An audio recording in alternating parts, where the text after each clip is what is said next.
এবারের এপিসোডের প্রথম যে ঘটনাটি, এই ঘটনাটি আমাদেরকে যিনি পাঠিয়েছেন তার নাম মোহাম্মদ রাজু হোসেন। ওনার বাড়ি নারায়ণগঞ্জ জেলার ফতুল্লা থানার বক্তাবলী ইউনিয়নের একটি গ্রামে। সঙ্গত কারণে উনি গ্রামের নামটি উল্লেখ করতে চান নাই। রাজু হোসেন ভাই এর আগেও কিন্তু আমাদেরকে অনেকগুলো ঘটনা পাঠিয়েছেন। ওনার পাঠানো যেই ঘটনাগুলো আমরা প্রচার করেছি 98 নম্বর এপিসোডে, 101 নম্বর এপিসোডে, 104 এবং সর্বশেষ 124 নম্বর এপিসোডেও কিন্তু আমরা ওনার ঘটনা প্রচার করেছি। এর মধ্যেও আরো ঘটনা প্রচারিত হয়ে থাকতে পারে। তো চলুন এবারের ঘটনায় চলে যাই। আমরা অনেকেই কিন্তু বিভিন্ন ধরনের এই জিনের সম্পদের ঘটনা শুনেছি। এক একটা ঘটনার সাথে আর একটা ঘটনার পার্থক্য কিছুটা থাকলেও মৌলিক বিষয়গুলো অনেক ক্ষেত্রে একই থাকে। তবে এবারে যে ঘটনাটি উপস্থাপন করব, শুরুর দিকে মনে হতে পারে যে এই ধরনের ঘটনা শুনেছি, বাট শেষ দিকে এসে আপনাদের চিরচেনা যে এন্ডিংটা বা শেষটা, এটা একটু ভিন্ন রকম হবে। চলুন শুরু করি ঘটনাটি। তো ঘটনাটি ঘটেছিল 1994 কি 95 সালের দিকে। এই রাজু হোসেন ভাইয়ের মেঝো আপুর শ্বশুর বাড়ির পাশের বাড়ির একজন লোকের সাথে।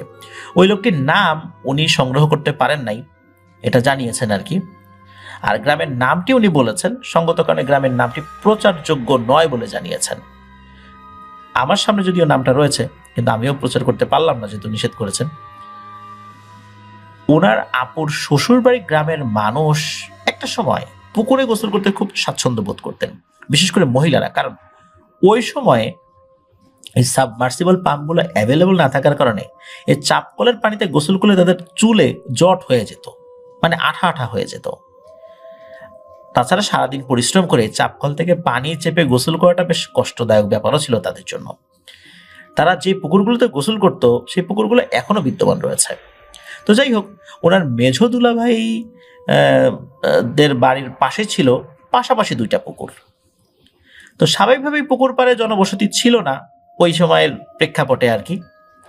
তবে একটি পুকুরের নাম ছিল হচ্ছে এই আসাদুল্লাদের পুকুর, মানে মানুষ বলতো আসাদুল্লাদের পুকুর আর কি। তো ওই যে বাড়িটা আর কি, ওই আসাদুল্লাদের বাড়িটা ছিল ওই পুকুর থেকে প্রায় 30-35 মিটার দূরে। আর আসাদুল্লাহর বাবা ছিলেন নামাজি মানুষ, উনি প্রায় রাতেই তাহাজ্জুদের নামাজ পড়তে উঠতেন। এই কারণে উনি ওয়াশরুম থেকে ফ্রেশ হয়ে বাড়ির চাপকল থেকে অজু করে ঘরে চলে আসতেন। কখনো কোনো ধরনের সমস্যার সম্মুখীন উনি হন নাই আল্লাহর রহমতে।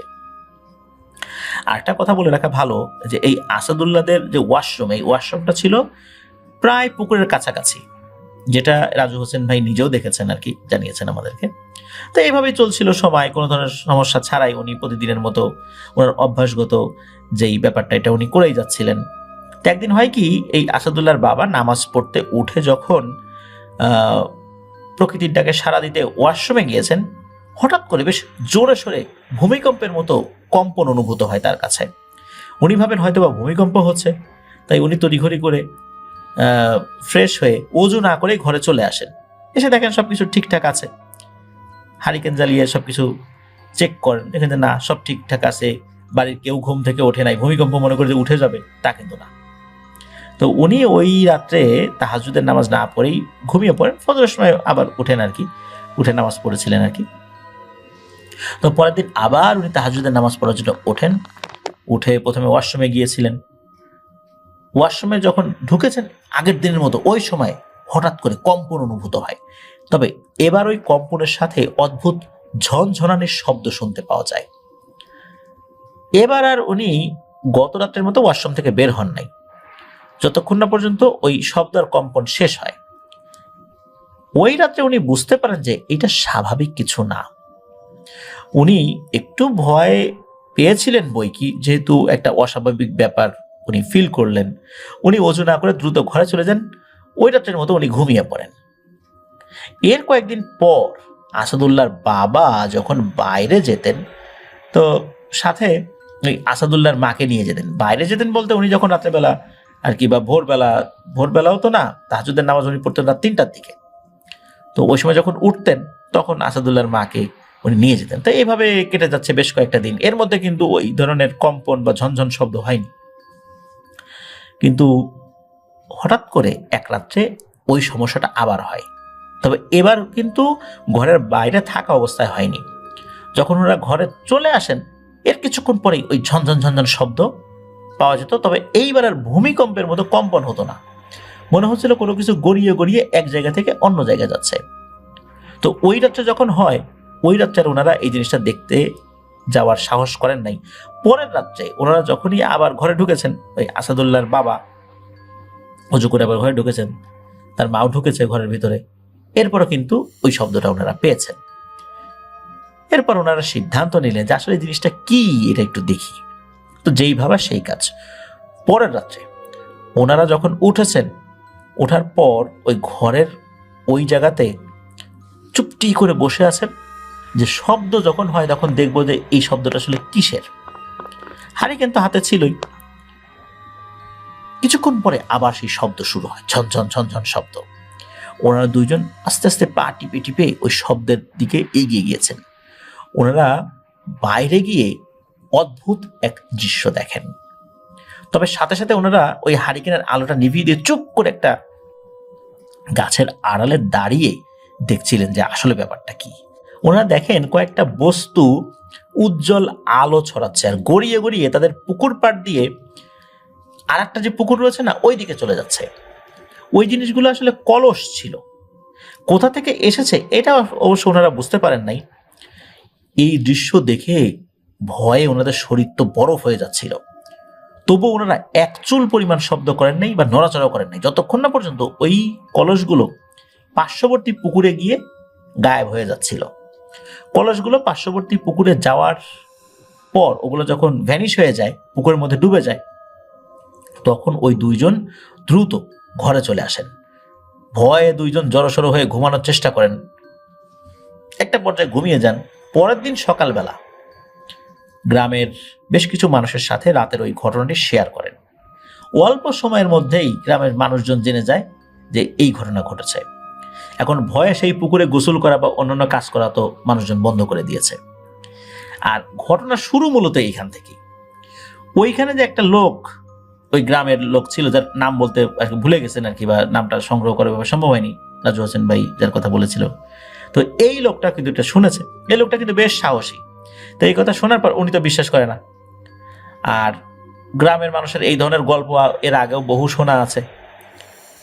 গ্রামের মানুষজন এটাও জানে যে এইসব জিনিসের পথ যদি একবার রোধ করা যায়, তাদের কাছ থেকে অনেক মূল্যবান ধন রত্ন অর্জন করা যায়। এই লোকটা পেয়ে বসে ওই লোকটিকে। ওই লোকটা আবার একটু বুদ্ধি করে উপস্থিত সবাইকে বলে যে আমি দেখতে চাই ঘটনাটি আসলে সত্যি কিনা, নাকি আপনারা আমাদের সাথে মিথ্যা কথা বলতেছেন যেন আপনাদের পুকুর আমরা ব্যবহার না করি। এ কথা কিন্তু আবার একটু বলতে হয় প্রিয় লিসেনার্স। ওই সময় কিন্তু একসাথে পুকুরে অনেক মানুষ গোসল করত। এই কারণে দেখা যেত যে অনেক সময় এটা নিয়ে বিশৃঙ্খলার সৃষ্টি হতো, ঝগড়া বিবাদ সৃষ্টি হতো। তাই অনেকেই মনে করেছিল যে যাতে করে ওই পুকুরে কেউ গোসল করতে না যায়, এই কারণে ভয় দেখাচ্ছে। কিন্তু যখন এই যে আসাদুল্লাহর মা বাবা জানায় যে না, তারা সত্যই বলছে, গ্রামের অনেক মানুষ সেটা বিশ্বাস করলে ওই লোকটা তো আসলে সে ভান ধরেছে যে সে বিশ্বাস করছে না, আসলে তার মনের মধ্যে দুরভিসন্ধি ছিল। তখন ওই লোকটা বলে আচ্ছা ঠিক আছে, আমি আজকে রাত্রে পুকুর পাড়ে থাকবো, দেখি কি হয়। লোভ আসলে খুব ভয়ঙ্কর জিনিস, যেটা ওই লোকটাকে পেয়ে বসেছিল। সে গভীর রাতের বেলা তার সাথে একজন সঙ্গী নিয়ে পুকুরের পাশে গাছপালার আড়ালে একটা ঝুপড়ির মতো জায়গায় অবস্থান নেন এবং অপেক্ষা করতে থাকেন যে আসলে কি হয়। তাদেরকে বেশিক্ষণ অপেক্ষা করতে হয়নি, হঠাৎ করে ঝনঝন ঝনঝন শব্দ শুরু হয়ে যায়। আর এটার অপেক্ষাতেই তারা ছিলেন। তো তারা দেখলেন এই আসাদুল্লাহদের পুকুরের ঠিক মাঝখানে পানির নিচ থেকে সাদা ধবধবে আলো জ্বলছে। মনে হচ্ছে পানির নিচে হঠাৎ করে লাইট জ্বলে উঠেছে।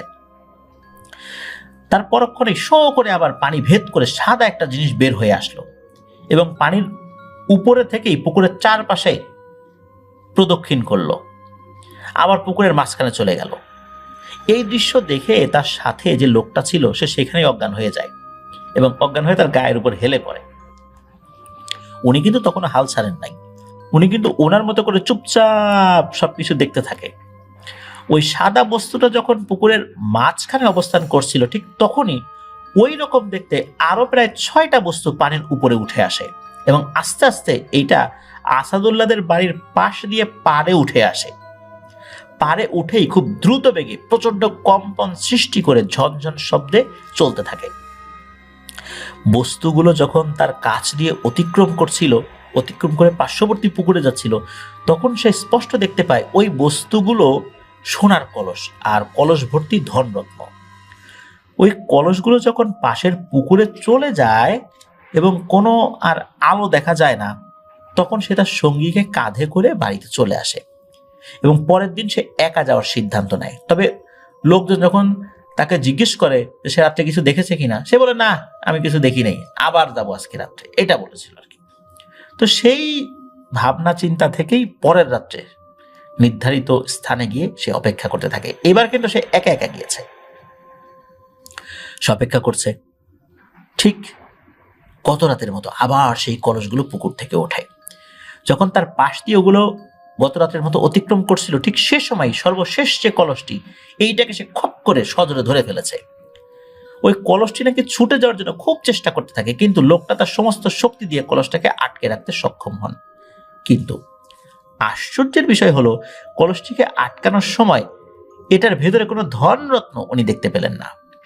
আর বাকি 6টা কলস খুব দ্রুত চলে যায়, গিয়ে পার্শ্ববর্তী পুকুরের ভেতরে অদৃশ্য হয়ে যায়, মানে পুকুরের পানির নিচে চলে যায়। তো উনি যে কলসটা আটকিয়েছেন, হঠাৎ করে সেই কলসের ভেতর থেকে একটা পুরুষ কণ্ঠ ভেসে আসে আর জিজ্ঞেস করে, এই তুই কি চাস? তুই কেন আমার পথ অবরোধ করেছিস? যেতে দে আমাকে, তা না হলে কিন্তু তোর খুব খারাপ হয়ে যাবে। ওই লোকটি হেসে বলে, আরে বেটা, তোর যদি এত ক্ষমতা থাকতো তা তুই তো আমাকে মেরেই চলে যেতে পারতি। আমার শক্তি তোর শক্তির চাইতে যে বেশি তা তো আমি বুঝে গেছি রে। তোর ভেতরে থাকা সমস্ত ধনরত্ন আমাকে দিয়ে তুই চলে যা, তোকে আমার কোনো প্রয়োজন নেই। এই কথা বলার পর ওই কলসের ভেতরে যেই অবয়বটা ছিল, সেই অবয়বটার ভেতর থেকে একটা কণ্ঠ ভেসে আসে। সেই অবয়বটা বলে যে এই ধনরত্ন আমাদের আমানত, আর যুগ যুগ ধরে আমরা এই আমানতের হেফাজত করে আসছি। তোর মতো ফাজিল লোভী লোকদেরকে এখান থেকে তিল পরিমাণ কিছু দেয়া হবে না। এসব ছাড়া তুই অন্য কিছু চাইতে পারিস, আমি দেওয়ার চেষ্টা করব তোকে, কিন্তু ধনরত্ন আমি তোকে দিতে পারবো না। তো এই কথা শোনার পর ওই লোকটির মাথায় একটা দুষ্টু বুদ্ধি চেপে বসে। সে বলে, ঠিক আছে, আমি যা চাইবো দিবি তো? আমি তোর কাছে ধনরত্ন চাইবো না। তখন ভেতর থেকে আওয়াজ ভেসে আসে, আচ্ছা ঠিক আছে, দেব। তখন ওই লোকটা বলে, তুই আমার সাথে চল। এই কথা শোনার পর ওই কলসের ভিতর থেকে অনেক আকুতি আসতে থাকে, আকুতি মিনতি আসতে থাকে যে না, আমাকে ছেড়ে দে, আমাকে ছেড়ে। এটা কেমন ধরনের চাওয়া হলো? তুই একটা জিনিস চাইতি, আমি দিতাম, তারপর আমি চলে যেতাম, কিন্তু তুই আমাকেই চাচ্ছিস, আমাকেই নিয়ে যাবি, এটা কেমন কথা? কিন্তু না, সে নাসর বান্দা। সে বলছে যে তুই আমাকে বলছিস যে দিবি, এখন তোকে যেতে হবে, ওয়াদার বরখেলাপ করা যাবে না।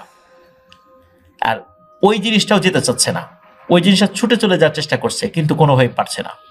একটা পর্যায়ে ওই লোকটা কি করছে, ওই কলসটা উঁচু করে ঘাড়ে নিয়ে সোজা হাঁটতে হাঁটতে বাড়ির দিকে চলে আসছে। বাড়িতে এসে ওই লোকটা ওই কলসটাকে একটা ছালার বস্তা দিয়ে ঢেকে রেখেছে। ওই রাত্রে তার সাথে আর কিছু হয় না। এই ঘটনা সে আর কারোর সাথে শেয়ারও করে না।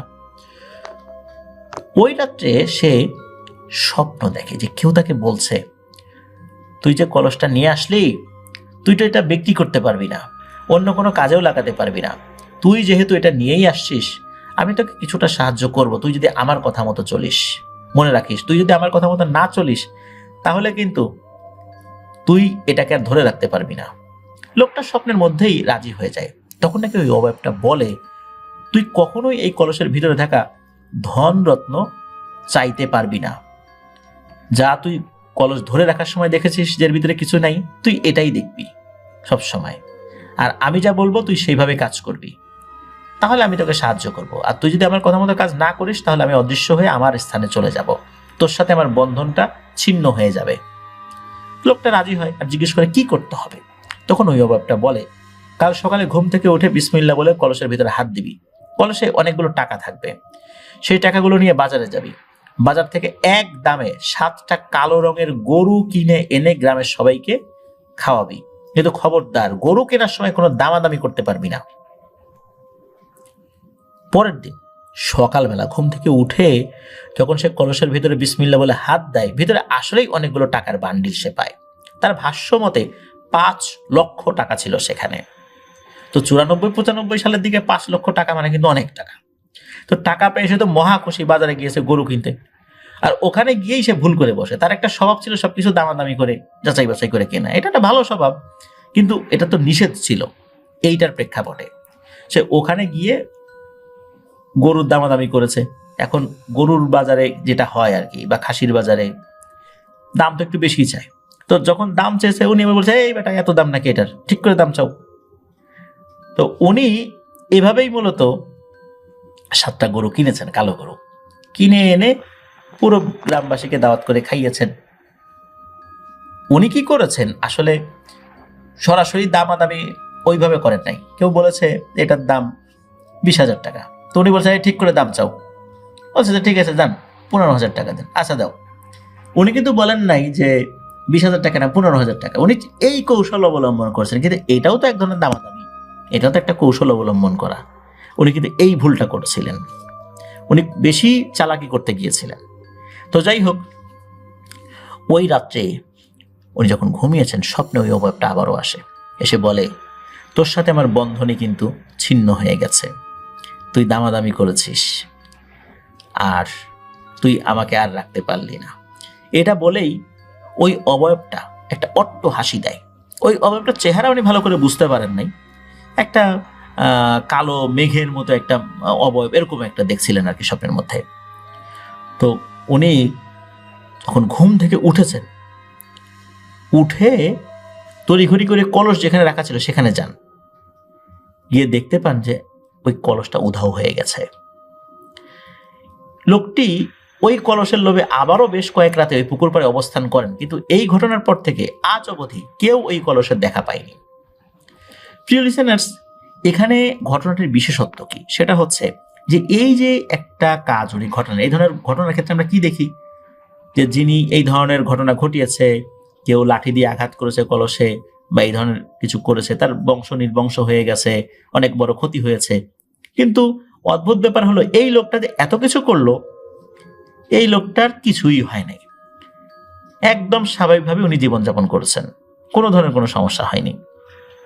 এটি ছিল ঘটনা, আর এটাই এই ঘটনার একটা মৌলিক জায়গা, একটা বিশেষ একটা জায়গা, একটা বিশেষত্ব, যে এত কিছু করার পরও ওই লোকটার কিচ্ছুই হয় নাই। আসলে এই ধরনের ঘটনাগুলোর ক্ষেত্রে যারা ওই মাইট বা যেটাই আমরা বলি মুনি বলি, যারা এগুলোর ক্ষতি করে তাদেরও ক্ষতি হয়। কিন্তু কেন জানি এই লোকটার কিছু হলো না।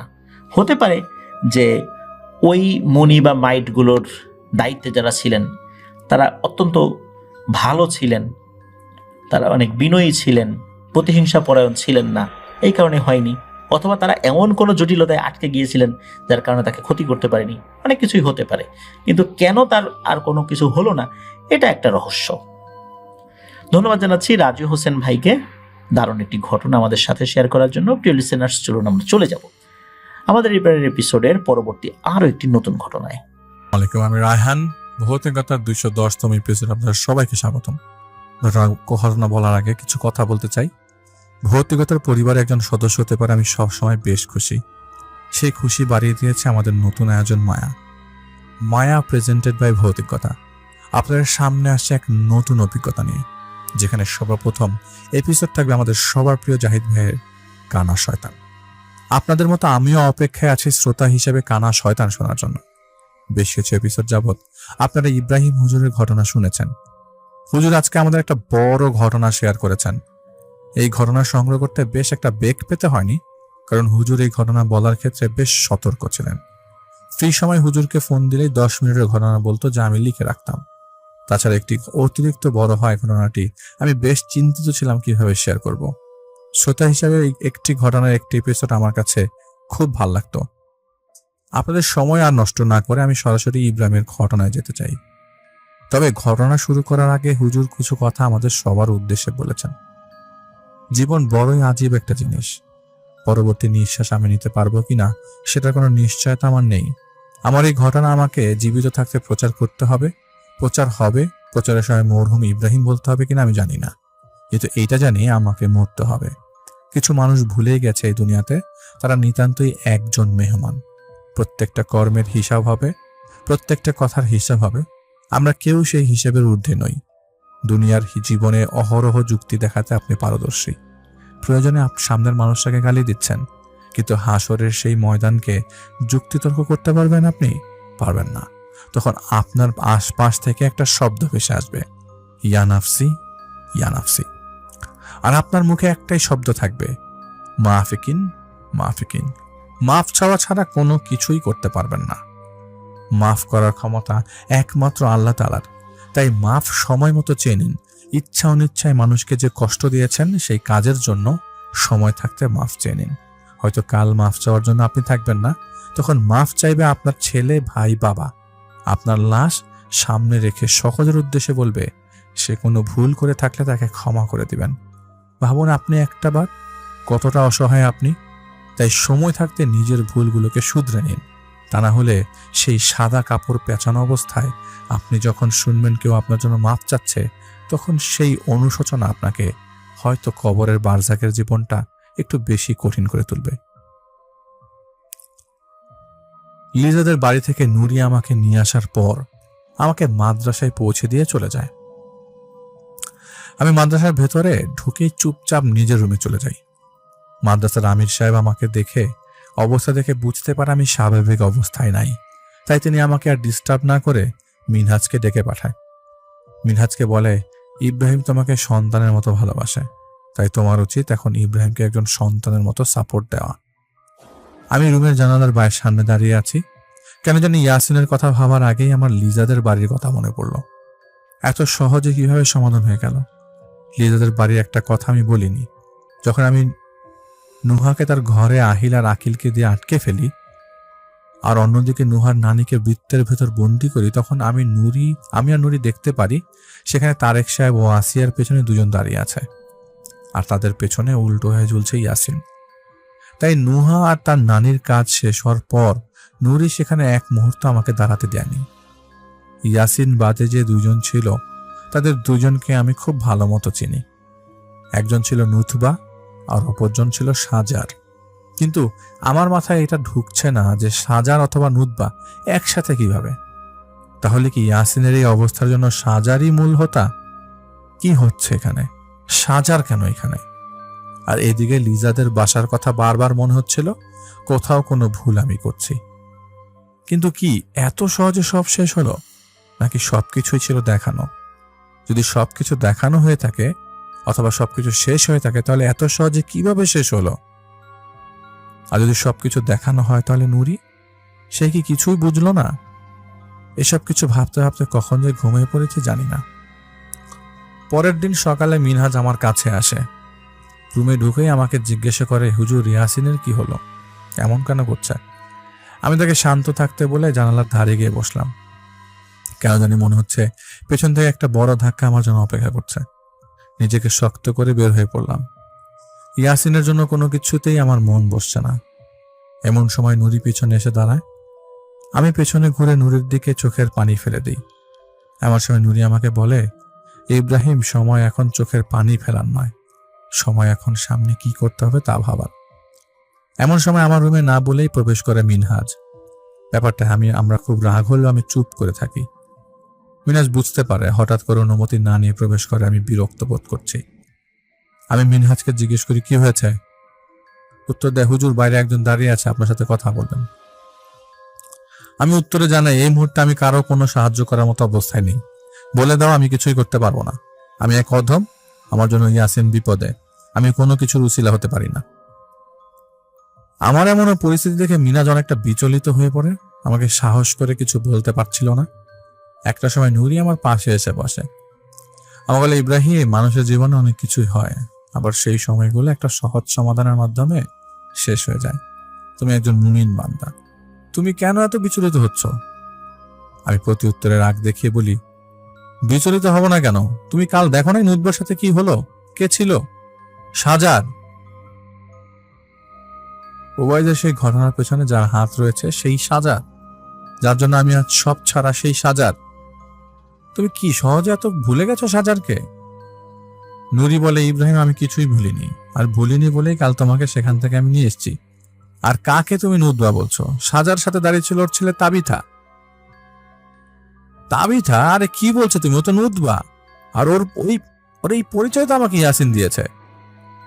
নুরি বলে, ইব্রাহিম তুমি আর ইয়াসিন দুজনেই মোহতে আছো। ওর নাম তাবিথা, আর ওরা নুদবা সম্প্রদায়ের, যারা জিনকেও জাদু করতে পারে। তবে মনে রেখো, এই তাবিথা কিন্তু সাজার থেকেও বেশি হুমকি হয়ে দাঁড়াবে আমাদের জন্য।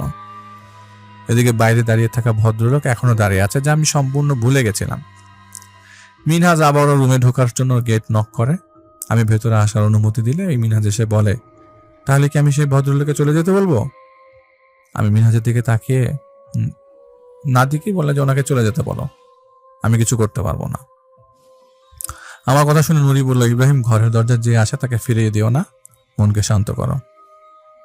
আমি মিনহাজকে বললাম যে ভদ্রলোকের নাম্বার ও ঠিকানা রেখে দাও, আমি পরে যোগাযোগ করব। মিনহাজ বলল, জি ওস্তাদ জি। সেখান থেকে চলে গেল। আমি চুপ করে বসে রইলাম। 2 দিন মাদ্রাসার কোনো ক্লাস নিলাম না, ঘর থেকেও বের হলাম না। এদিকে নুরিও 2 দিন আসলো না। ঠিক 3য় দিনে নুরি আমার কাছে এসে জিজ্ঞেস করলো, তুমি যাওনি কেন? আমি বললাম, কোথায়? নুরি বললো, ওই যে লোকটা তোমার কাছে এসেছিল সেদিন। আমি বললাম, আমি কি মুখ নিয়ে যাব? আমি নিজের নিজের কাউকে সাহায্য করতে পারছি না, কিভাবে অন্যকে সাহায্য করব? নিজের পা সামনে সাহায্য করার জন্য নিজের পা সামনে এগিয়ে দিব। নুরি বলে, মনে রেখো, সেদিন সে তোমার কাছে এসে আল্লাহর হুকুম এসছে, তার জন্য এগিয়ে যাও, আল্লাহ তোমাকে পথ দেখাবে। ঠিক আছে, আমি আজকেই যাব। আসরের নামাজের পরে সেই লোককে ফোন দিয়ে বললাম, আমি আসছি, আপনি বাসায় থাকুন। এটাও বললাম যে যেন বাসার সব সদস্য বাসায় উপস্থিত থাকে, আমি সবার সাথে কথা বলবো। অপর প্রান্ত থেকে আমাকে ঠিক আছে আপনি আসুন বলে আমি ফোনটা রেখে ওনার বাসার উদ্দেশ্যে যাই। তো লোকটার নাম ফারুক, ঢাকার শুক্রাবাদে তার বাসা। আমি বাসার সামনে গিয়ে ফারুক সাহেবকে আবারও ফোন করি। ফারুক সাহেব আমাকে নিতে আসে। ফারুক সাহেবের সাথে ছিল 4 জন লোক, যাদের মধ্যে 2 জন পাঞ্জাবি পরা লোক। দেখে বোঝা যাচ্ছিল তারা হয়তো কোনো মসজিদের ইমাম কিংবা মুয়াজ্জিন, আর 2 জন ছিল পুলিশ কনস্টেবল। আমাকে বাসায় নিয়ে যায়। বাড়ির ভেতরে পা রাখতেই আমার প্রচন্ড বমি পায়। লাশ কাটার ঘরে রক্ত পরিষ্কার না করলে পুরনো রক্তের যে গন্ধ, ঠিক সেই গন্ধে আমি সেখানে যাই। পাশের একজন হুজুর আমাকে বলল, কি হুজুর, বাড়িতে পা দিতে সব টের পাইছেন তাই না? আমি জানতাম আপনি টের পাবেন, তাই আপনার ঠিকানা অনেক কষ্টে আমি জোগাড় করে ফারুক সাহেবকে দিয়েছি। আমি অবাক হয়ে সেই হুজুরের দিকে তাকিয়ে থাকি। আমার ঠিকানা কষ্ট করে উনি জোগাড় করলেন মানে? আমি তাকে জিজ্ঞেস করি, আমরা কি এর আগে কথা পরিচিত হয়েছি? হুজুর না বোধক উত্তর দিয়ে আমাকে বলে, মাজেদের কথা মনে আছে? এখানে যার সমস্যা সে মাজেদের বন্ধু। আমরা সবার আগে রহমান সাহেবকে খবর দিয়েছিলাম, কিন্তু রহমান সাহেব বলল সে নিজেই তার ছেলেকে বাঁচাতে পারেনি, তাই সে কিছু করতে পারবে না। এরপর সে আপনার কথা বলল, তবে তার বর্তমান অবস্থায় আপনার সঠিক ঠিকানা মনে ছিল না, তাই আমাদের আপনার ঠিকানা খুঁজতে কষ্ট হয়েছে। আমি বললাম, রহমান সাহেবের অবস্থা মানে? ইমাম সাহেব বলেন, মাজেদ মারা গেছে। আপনি মাজেদের চিকিৎসা করে যে নিয়ম মাজেদকে মানতে বলেছেন, সে নিয়ম মাজেদ মানেনি, বরং মাজেদ আবারও কালো জাদু শেখার জন্য মরিয়া হয়ে পড়ে। আর এবার মাজেদ একা নয়, মাজেদের সাথে যোগ দিয়েছিল ফারুক সাহেবের ছেলে হাসান। আদো কথা আমি না বুঝতে পারে ফারুক সাহেবকে বললাম, ফারুক সাহেব, আমাকে প্রথম থেকে এই অবধি যা হয়েছে তা বলুন তো। ফারুক সাহেব আমার হাত ধরে একটা রুমে নিয়ে গেল। সেখানে 14-15 বছর বয়সের একটা ছেলে, শ্যাম বর্ণের, খাটের সাথে 4 হাত পা বেঁধে রাখা। আমি সামনে গিয়ে ছেলের মাথায় হাত বুলালে ফারুক সাহেব আমাকে বললেন, হুজুর সামনে যাবেন না, ও এখন জানোয়ারের থেকে ভয়ানক। আমি ফারুক সাহেব দিয়ে তাকে বললাম, আমাকে দেখেছেন তো, আমাকে আমার মতো কাজ করতে দিন। ফারুক সাহেব ফিরতি কিছু বলতে যাবে, আমার সময় ইমাম সাহেব তাকে বাধা দিল। আমি ছেলেটার মাথায় হাত বুলাতেই ছেলেটার চোখ খুলে। মুহূর্তের মধ্যে আমার একদিকে এক গাল থুতু ছুঁড়ে। আমি আবার তার মাথায় হাত দিতে গেলে সেই ছেলেটা আমাকে বলল, एक एक दिन का हिसाब होगा, तुझे तो बुलाया है इसलिए कि तुझे अपनी करम का याद दिला सकूं। এক এক দিনের হিসাব হবে, তোকে এখানে ডেকেছি যাতে আমি তোর কাজকর্মের হিসাব দিতে পারি। আমি কিছু না বলে রুম থেকে বের হবো, এমন সময় পিছন থেকে ছেলেটা আমাকে ডাক দেয়, বলে, ইব্রাহিম, লোজাইসে শুকায়ের ক্যা নিশুর সেরিস। আমি কিছু বুঝলাম না, বোঝার ক্ষমতা আমার নেই, এমন শব্দ আজ প্রথম শুনলাম। লোজা ইসে শুকায়ের স্কানি সুরসেরিস। হাসান পেছনে শুয়ে আছে। ফারুক সাহেব আমাকে নিয়ে সোফার ঘরে গিয়ে আমাকে কিছু নাস্তা দিতে বলেন তার স্ত্রীকে, আর আমাকে বলে হুজুর বসুন, কিছু খেয়ে নিন, আমি সব বল। আমি বলি এখন ফারুক সাহেব আমি এখানে খেতে আসিনি, আমি এসেছিলাম কি সমস্যা জানতে। আমাকে ঘটনা বলা শুরু করেন। ফারুক বললেন, আমার নাম ফারুক, আমি পেশা একজন ম্যাজিস্ট্রেট। যে দুজন পুলিশ আমার সাথে দেখেছেন তাদের আমি স্পেশাল রিকোয়েস্ট আমার কাছে রেখেছি, কারণ একটাই, হাসান। আমার একটা মেয়ে আছে যাকে আপনার সামনে এখন আনা সম্ভব নয়, কারণ হাসানের আঘাতে আমার মেয়ে জান্নাত এখন হাসপাতালে। হাসান সবচেয়ে বেশি ক্ষিপ্ত জান্নাতের উপর, কিন্তু কেন আমরা কিছুই জানি না। জান্নাত খুব ভালো একটা মেয়ে, নিজের মেয়ে তাই বলছি না, ও 5 ওয়াক্ত নামাজ পড়ে। গত বছরের বার্ষিক পরীক্ষার পর হাসান খুব কান্নাকাটি করে ওর নানার বাড়ি যাওয়ার জন্য।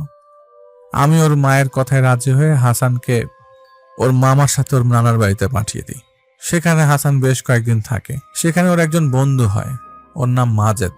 মাজেদের ব্যাপারে 2-4টা ভিন্ন কথা শুনলেও আমি হাসানকে মাজেদের সাথে মিশতে মানা করতাম না, কারণ মাজেদ ছিল সে এলাকার একজন ইমাম সাহেবের ছেলে।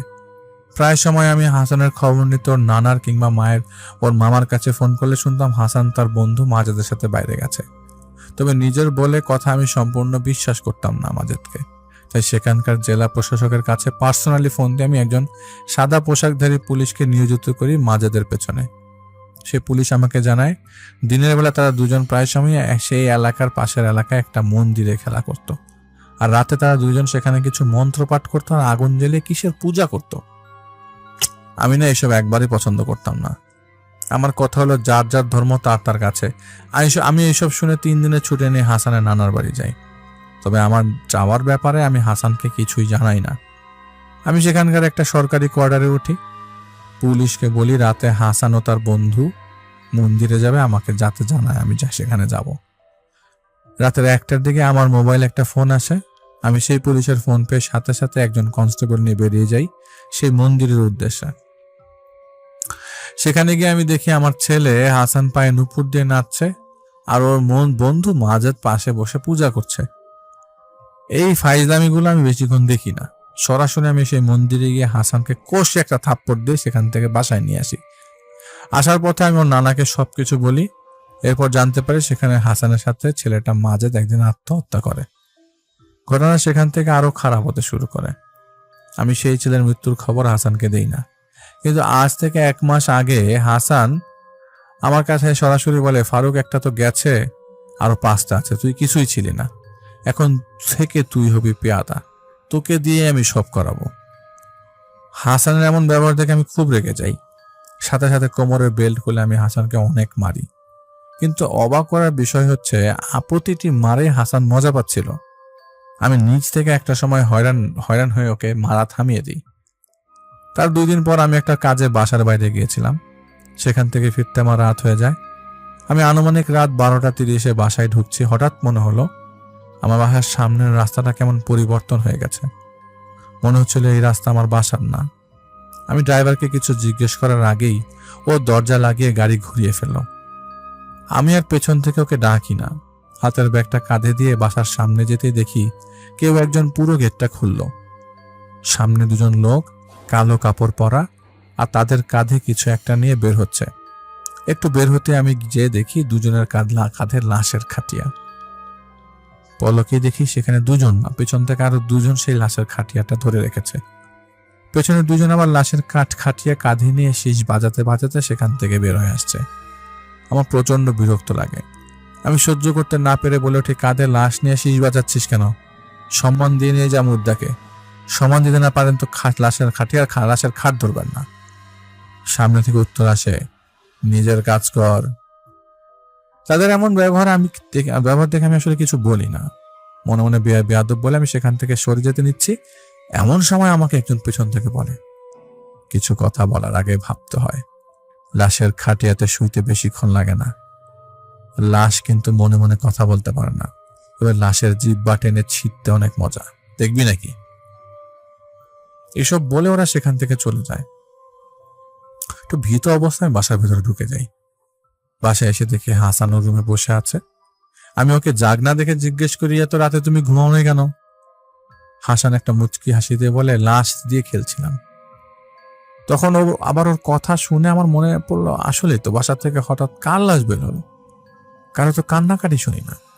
আমি আমার স্ত্রী মিনাকে জিজ্ঞেস করি, বাসায় কে মারা গেছে? আমাকে জানালে না কেন? একই বিল্ডিং এ থেকে জানতে পারলাম না, মানুষ কি বলবে? মিনা আমার মুখের দিকে তাকে হতভম্ব হয়ে তাকিয়ে বলে, কি মারা যাবে, কে মারা গেছে, কি সব আবল তাবল বলছেন? আমি বলি, গেট থেকে বের হওয়ার সময় দেখলাম কয়েকজন লোক একটা লাশ কাঁধে নিয়ে বের হচ্ছে। বেদবগুলার কাঁধে লাশ নিয়ে শীষ বাজাচ্ছিল। আবার তোমার ছেলে সেই লাশের কথা বলছে।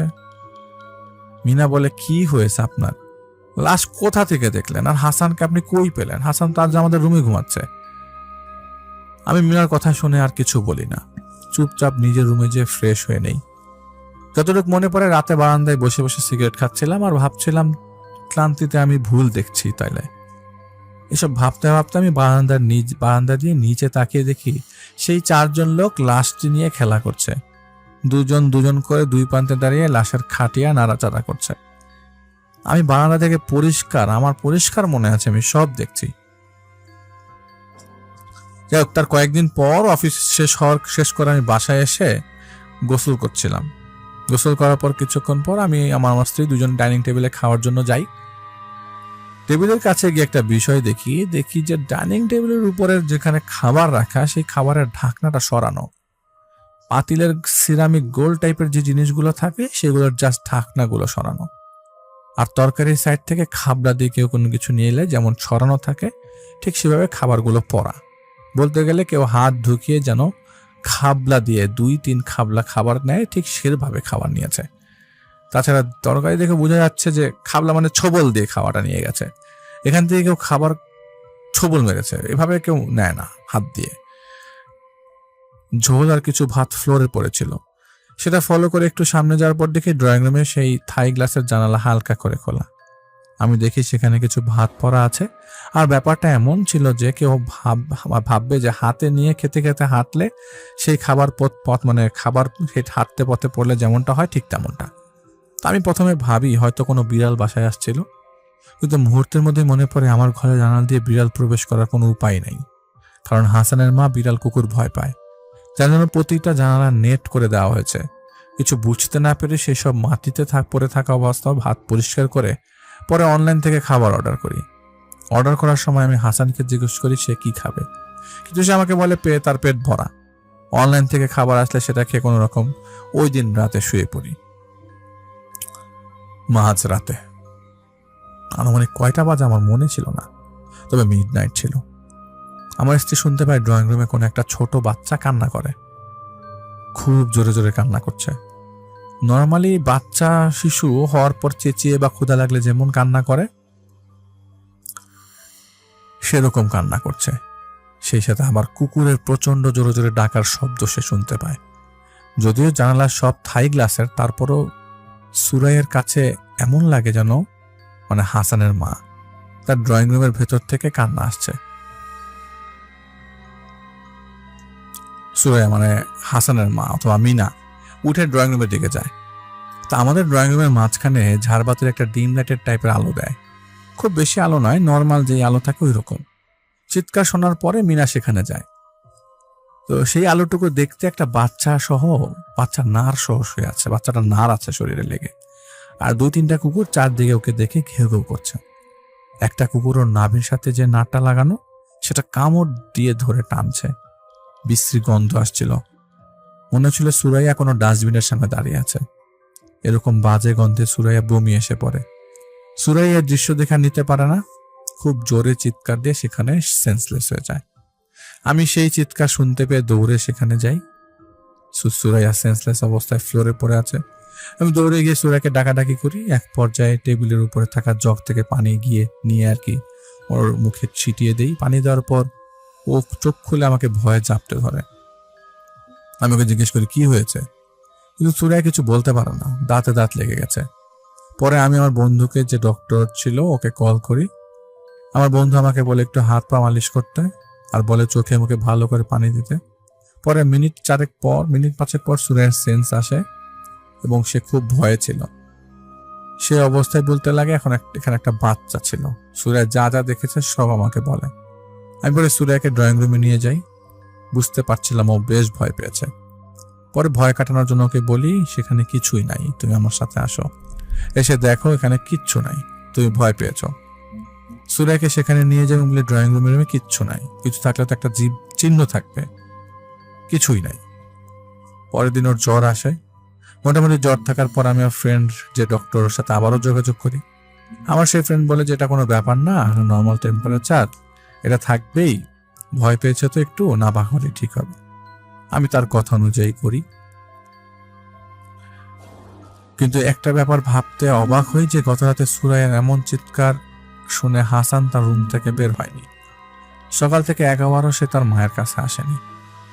পরের দিন আমি অফিসে চলে গেলে বাসায় ছিল হাসান আর মা, আমার ওয়াইফ মিনা অথবা সুরাইয়া, যেটাই বলি।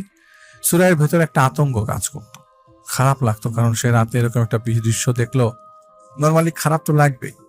আমি যাওয়ার সময় বাইরে থেকে হাসান এবং সুরাইয়ার জন্য নাস্তা কিনে বাসায় রেখে যাই। এদিকে দিনের বেলা যে বাসায় কাজ করতে আসে তাকে বলি সুরাইয়ার দিকে একটু খেয়াল রাখতে, কারণ হাসান তার নিজের দুনিয়াতে আছে, তার এখন বাবা মার প্রতি কোনো খেয়াল নাই। ঘুম থেকে ওঠার পর 11টার দিকে সুরাইয়া নাস্তা করছিল।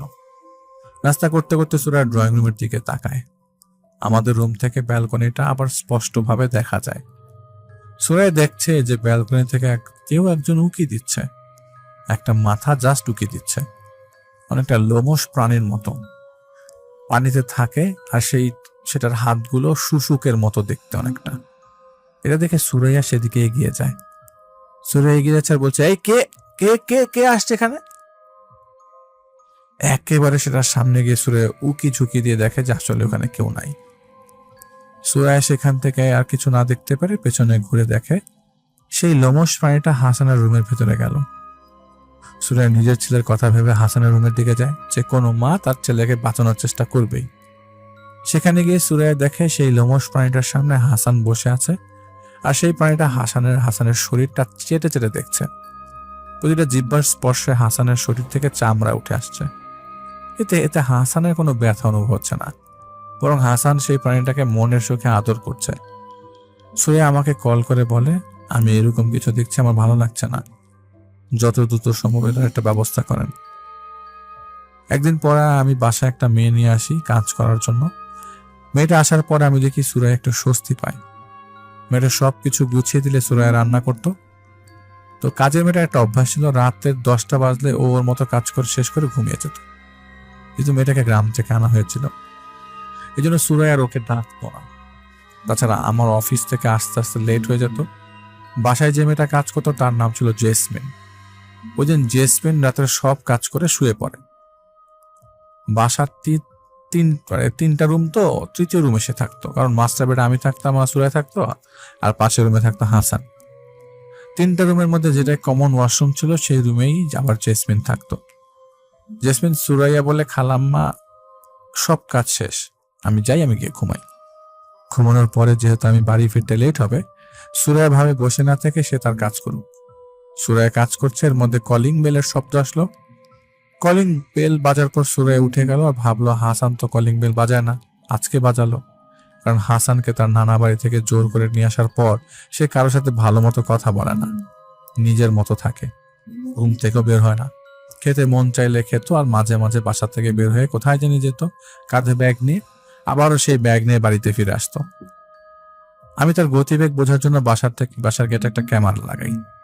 এমন আচরণের জন্য সুরাইয়া ভাবে হয়তো হাসান কোথাও বের হয়েছিল, তাই আসলে ওই সময় কয়টা বাজে সেটা আর দেখার সময় নাই।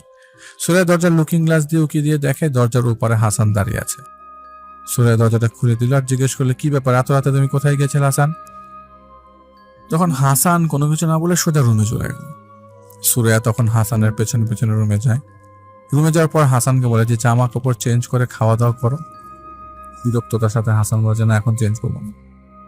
পরে সুরাইয়া বললো যে দেখো, ফ্রেশ হয়ে তুমি খাওয়া দাওয়া করো, আমার কিছু কাজ আছে, তাছাড়া 2-3 দিন আমি কোনো কাজ করতে পারিনি, এগুলো আমাকে শেষ করতে হবে। তুমি এখন এমন করো তাহলে কিভাবে কি হবে? তোমাকে এখন নিজের কথা ভাবতে হবে। এমনি তোমার বাবা সেই সব নিয়ে তোমার প্রতি এখনো রেগে আছে।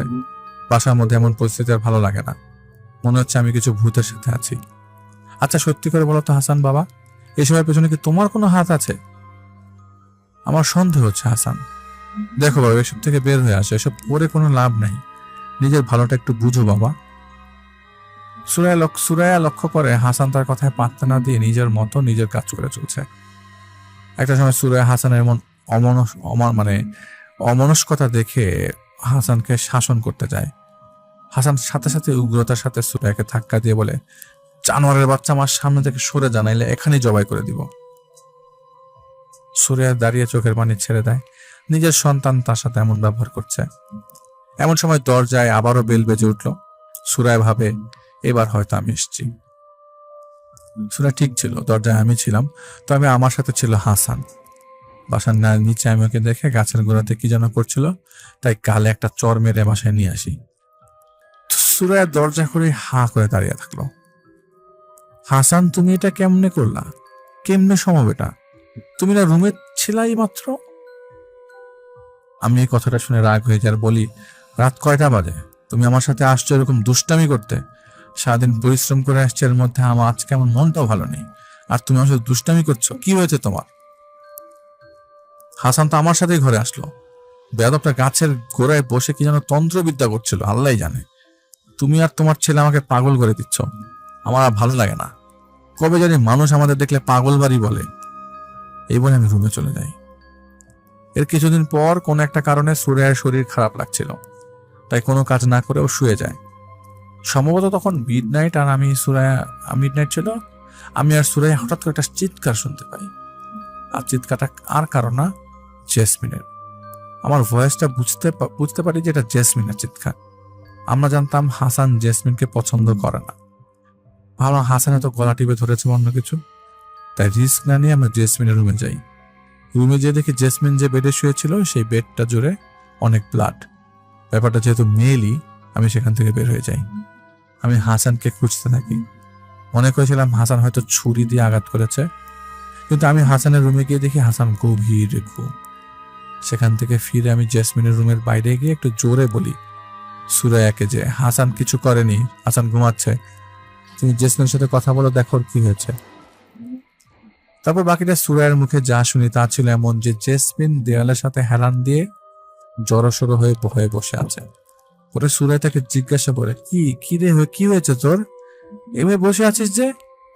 পরে জেসমিন বলে যে, খালাম্মা, আমার বাচ্চা খালাম্মা। পরে সুরায় একটু অবাক হয়ে আবার জিজ্ঞাসা করে, কি হয়েছে বলবি তো? আমার বাচ্চা মানে কি? তোর বাচ্চা কই থেকে আসলো? আরে কি সব বলছি সেগুলা। সুরাইয়া জেসমিনকে জড়িয়ে ধরে মেয়েটাকে সান্ত্বনা দেয়। সান্ত্বনা দেওয়ার পর মেয়েটাকে পানি খাওয়ায়। পরে মেয়েটাকে ফ্রেশ করার পর জিজ্ঞাসা করে, কি হয়েছে তো? পরে জেসমিন বলে যে, খালাম্মা, আমি রাতে ঘুমাইছিলাম, হঠাৎ আমার পেট ব্যথা শুরু হয়। এখানে একটা কথা বলে রাখা উত্তম যে জেসমিন মেয়েটার বয়স ছিল 15-16। পরে মেয়েটা বলছে যে, আমি বুঝতে পারছি আমার পেটে অনেক ব্যথা হচ্ছে। ব্যথাটা এমন যে মনে হচ্ছে আমার পেট থেকে কিছু একটা বের হবে। তখন আমি সহ্য করতে পারছিলাম না, যার জন্য একটা সময় আমি খেয়াল করলাম আমার শরীরের ভিতর থেকে কিছু একটা বের হয়ে আসছে, যেটা একটা বাচ্চা, তবে বাচ্চাটা বাচ্চা না। পরে সুরায়া বলে যে, বাচ্চাটা বাচ্চা না মানে কি? জেসমিন বলে, আসলে বাচ্চাটা বাচ্চার মতোই, তবে চেহারাটা বুড়া মানুষদের মতো। ফেসটা কেমন জানি। ওইটা নারীটা জাস্ট আমার পেটের সাথে লাগানো, একা একাই হাঁপুড় দিয়ে বের হচ্ছে আমার পেট থেকে। পরে জেসমিন বিষয়টা লক্ষ্য করে যে স্বপ্ন হতে পারে, সে নিজেও একদিন দেখেছিল। জেসমিন বলে, বাচ্চাটা হওয়ার পর আমি ওটা দেখে ছুঁড়া মারি। ব্যথার ভয়ের কারণে আমি নিতে পারিনি, মানে ফ্লোরে ছুঁড়া মারছি। ছুঁড়া মারার পর ওইটা ফ্লোরে পড়ে যায়, আমি জানি না খালাম্মা কোত্থেকে একটা কুকুর এসে বাচ্চাটা কামড়াইতে শুরু করে। আর কুকুরগুলা কামড়ে বাচ্চার একটা অংশ ছিঁড়া নিয়ে গেল না। এটা দেখার পর আমি সহ্য করতে পারি নাই, আমি জোরে জোরে চিৎকার দেওয়া শুরু করছি। পরে সুরাইয়া বিষয়টা শুনে খুব খারাপ লাগলো, কারণ ছোট একটা মানুষ, তাছাড়া এটা ফেস করলো। আবারও সে কিছুদিন আগে এমন স্বপ্ন দেখলো।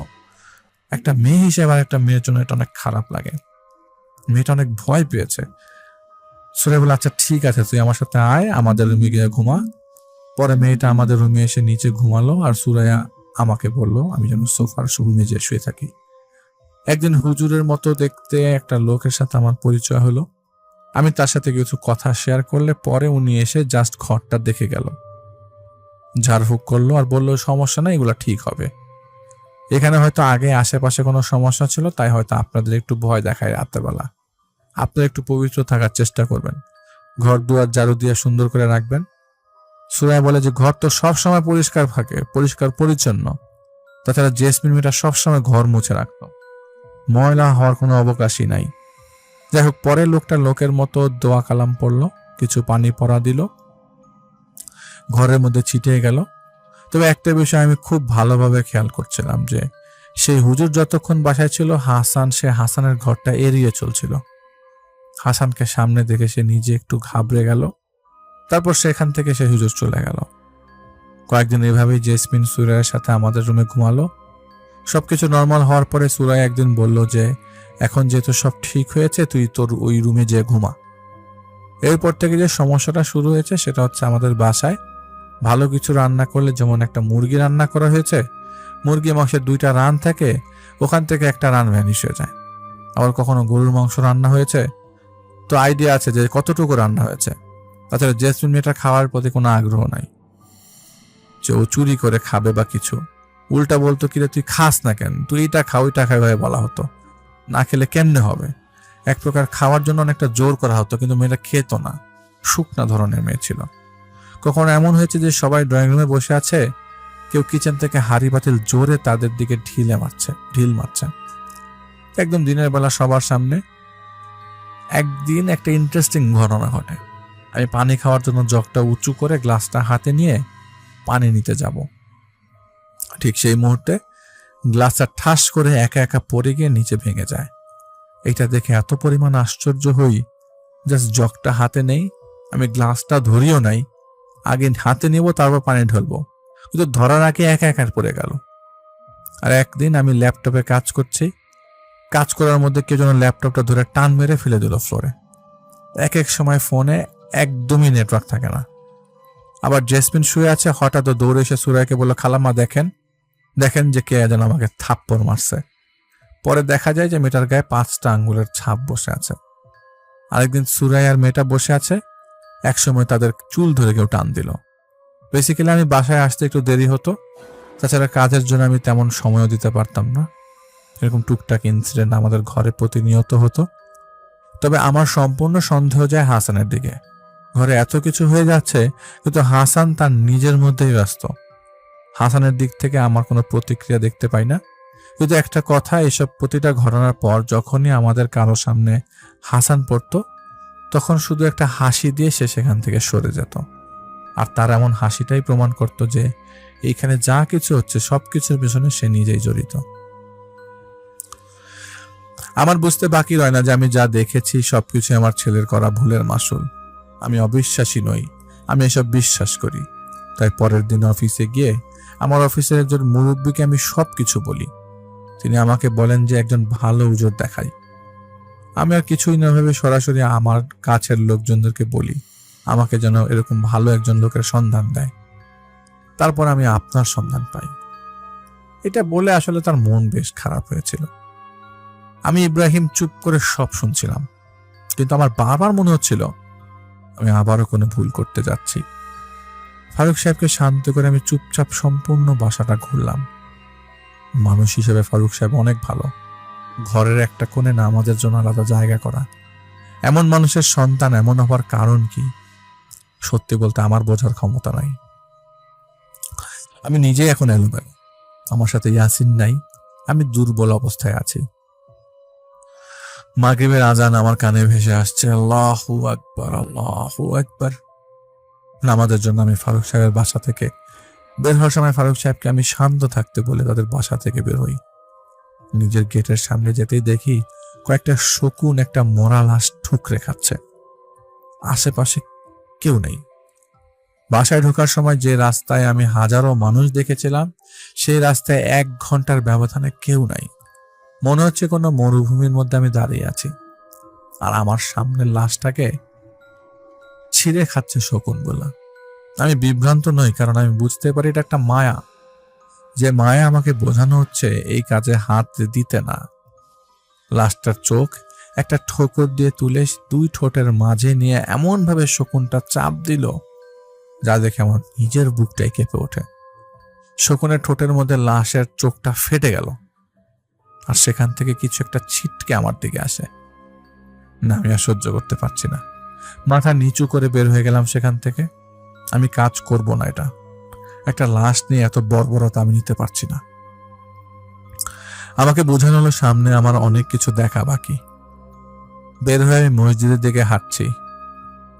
পেছন থেকে সেই ইমাম সাহেব আমাকে ডাক দিল।